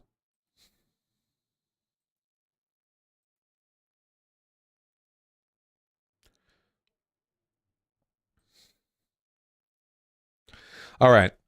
I've had an incredible time talking about all of this. I'm gonna have to end stream. I'll read donos tomorrow. I'm very sorry. My neck hurts so much. It's just my poor posture. I literally need to like stretch or something. You know, I'll be fine. I had a lot of fun. I hope that we all feel good about this. You know, conceptually. It's really just like a matter of communication. So it's something that I've been getting more excited about. My initial bid was towards more conservative men's semi-casual clothing or semi-formal clothing, but as I move forward, I want to lean more into stuff that's kind of streetwear with like larger, baggier fits, and I want accent pieces, you know, kind of like the pants that I got, the kinds of things that I could wear and just like, you know.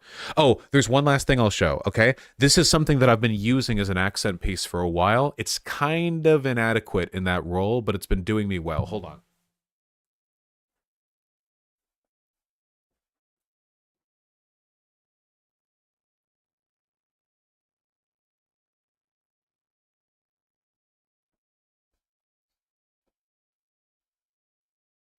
I got this at a thrift store.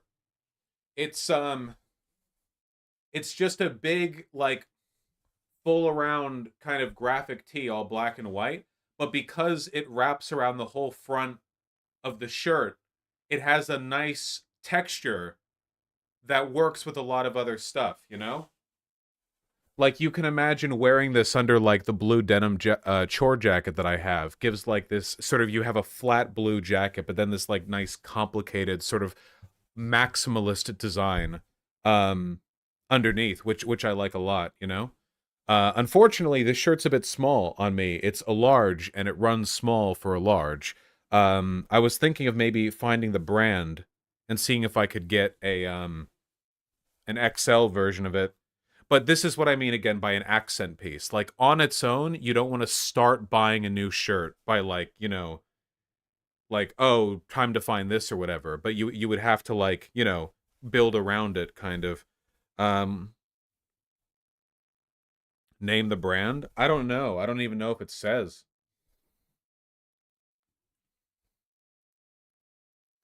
S. Gilray? Is that a brand?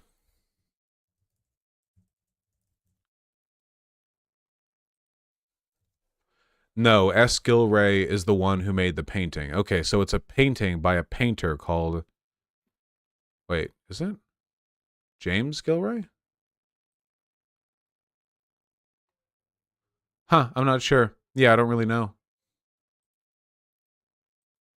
Wouldn't it say on the inside of the neck? Yeah, I checked there first, guys. Like I said, I got this from a thrift store. Yeah, I don't know. Kind of a mystery. If anyone can find out what brand this is, by the way, I would appreciate you telling me.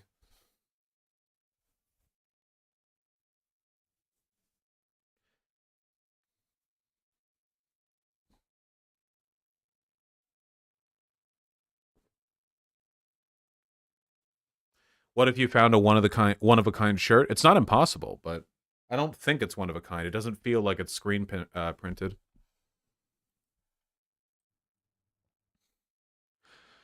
Yeah, Art Deco shirts like this. Chamonix House White Heavyweight tee. Oh, that's really cute.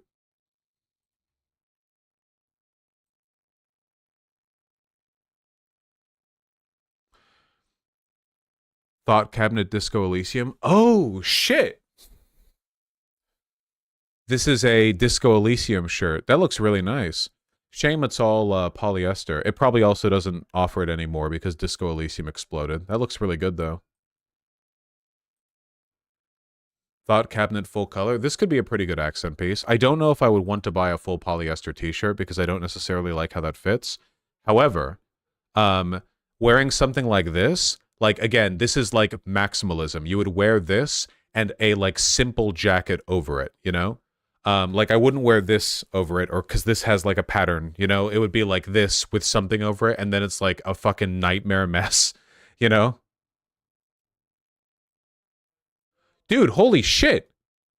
Bipolar Bear Z. Found it. You found it. Wait, this is designer? 70 euros? I got it for 12. Thrift shopping, baby. How did you find it?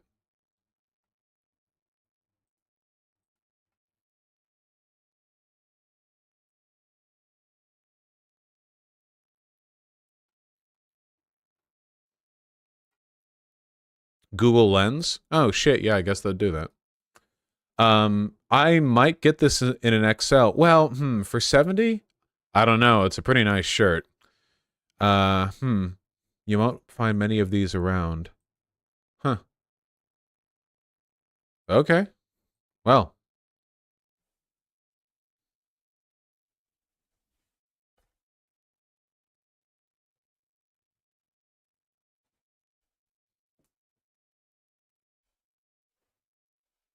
All right. Okay. I think I've enjoyed this a lot more than I expected to. You know? I'm feeling really positive about I guess the energy in chat right now. So that's nice. I think I've gotten this out of my system, and I don't think I'll be talking about it much more in future streams. A lot of the talking about it that I've done is because I guess I was looking for a way to express this or sort of looking for advice to be imparted upon me by other people in chat. But I feel like at this point I know enough about it that I don't feel that need. So it'll be a little bit more minimal in the future.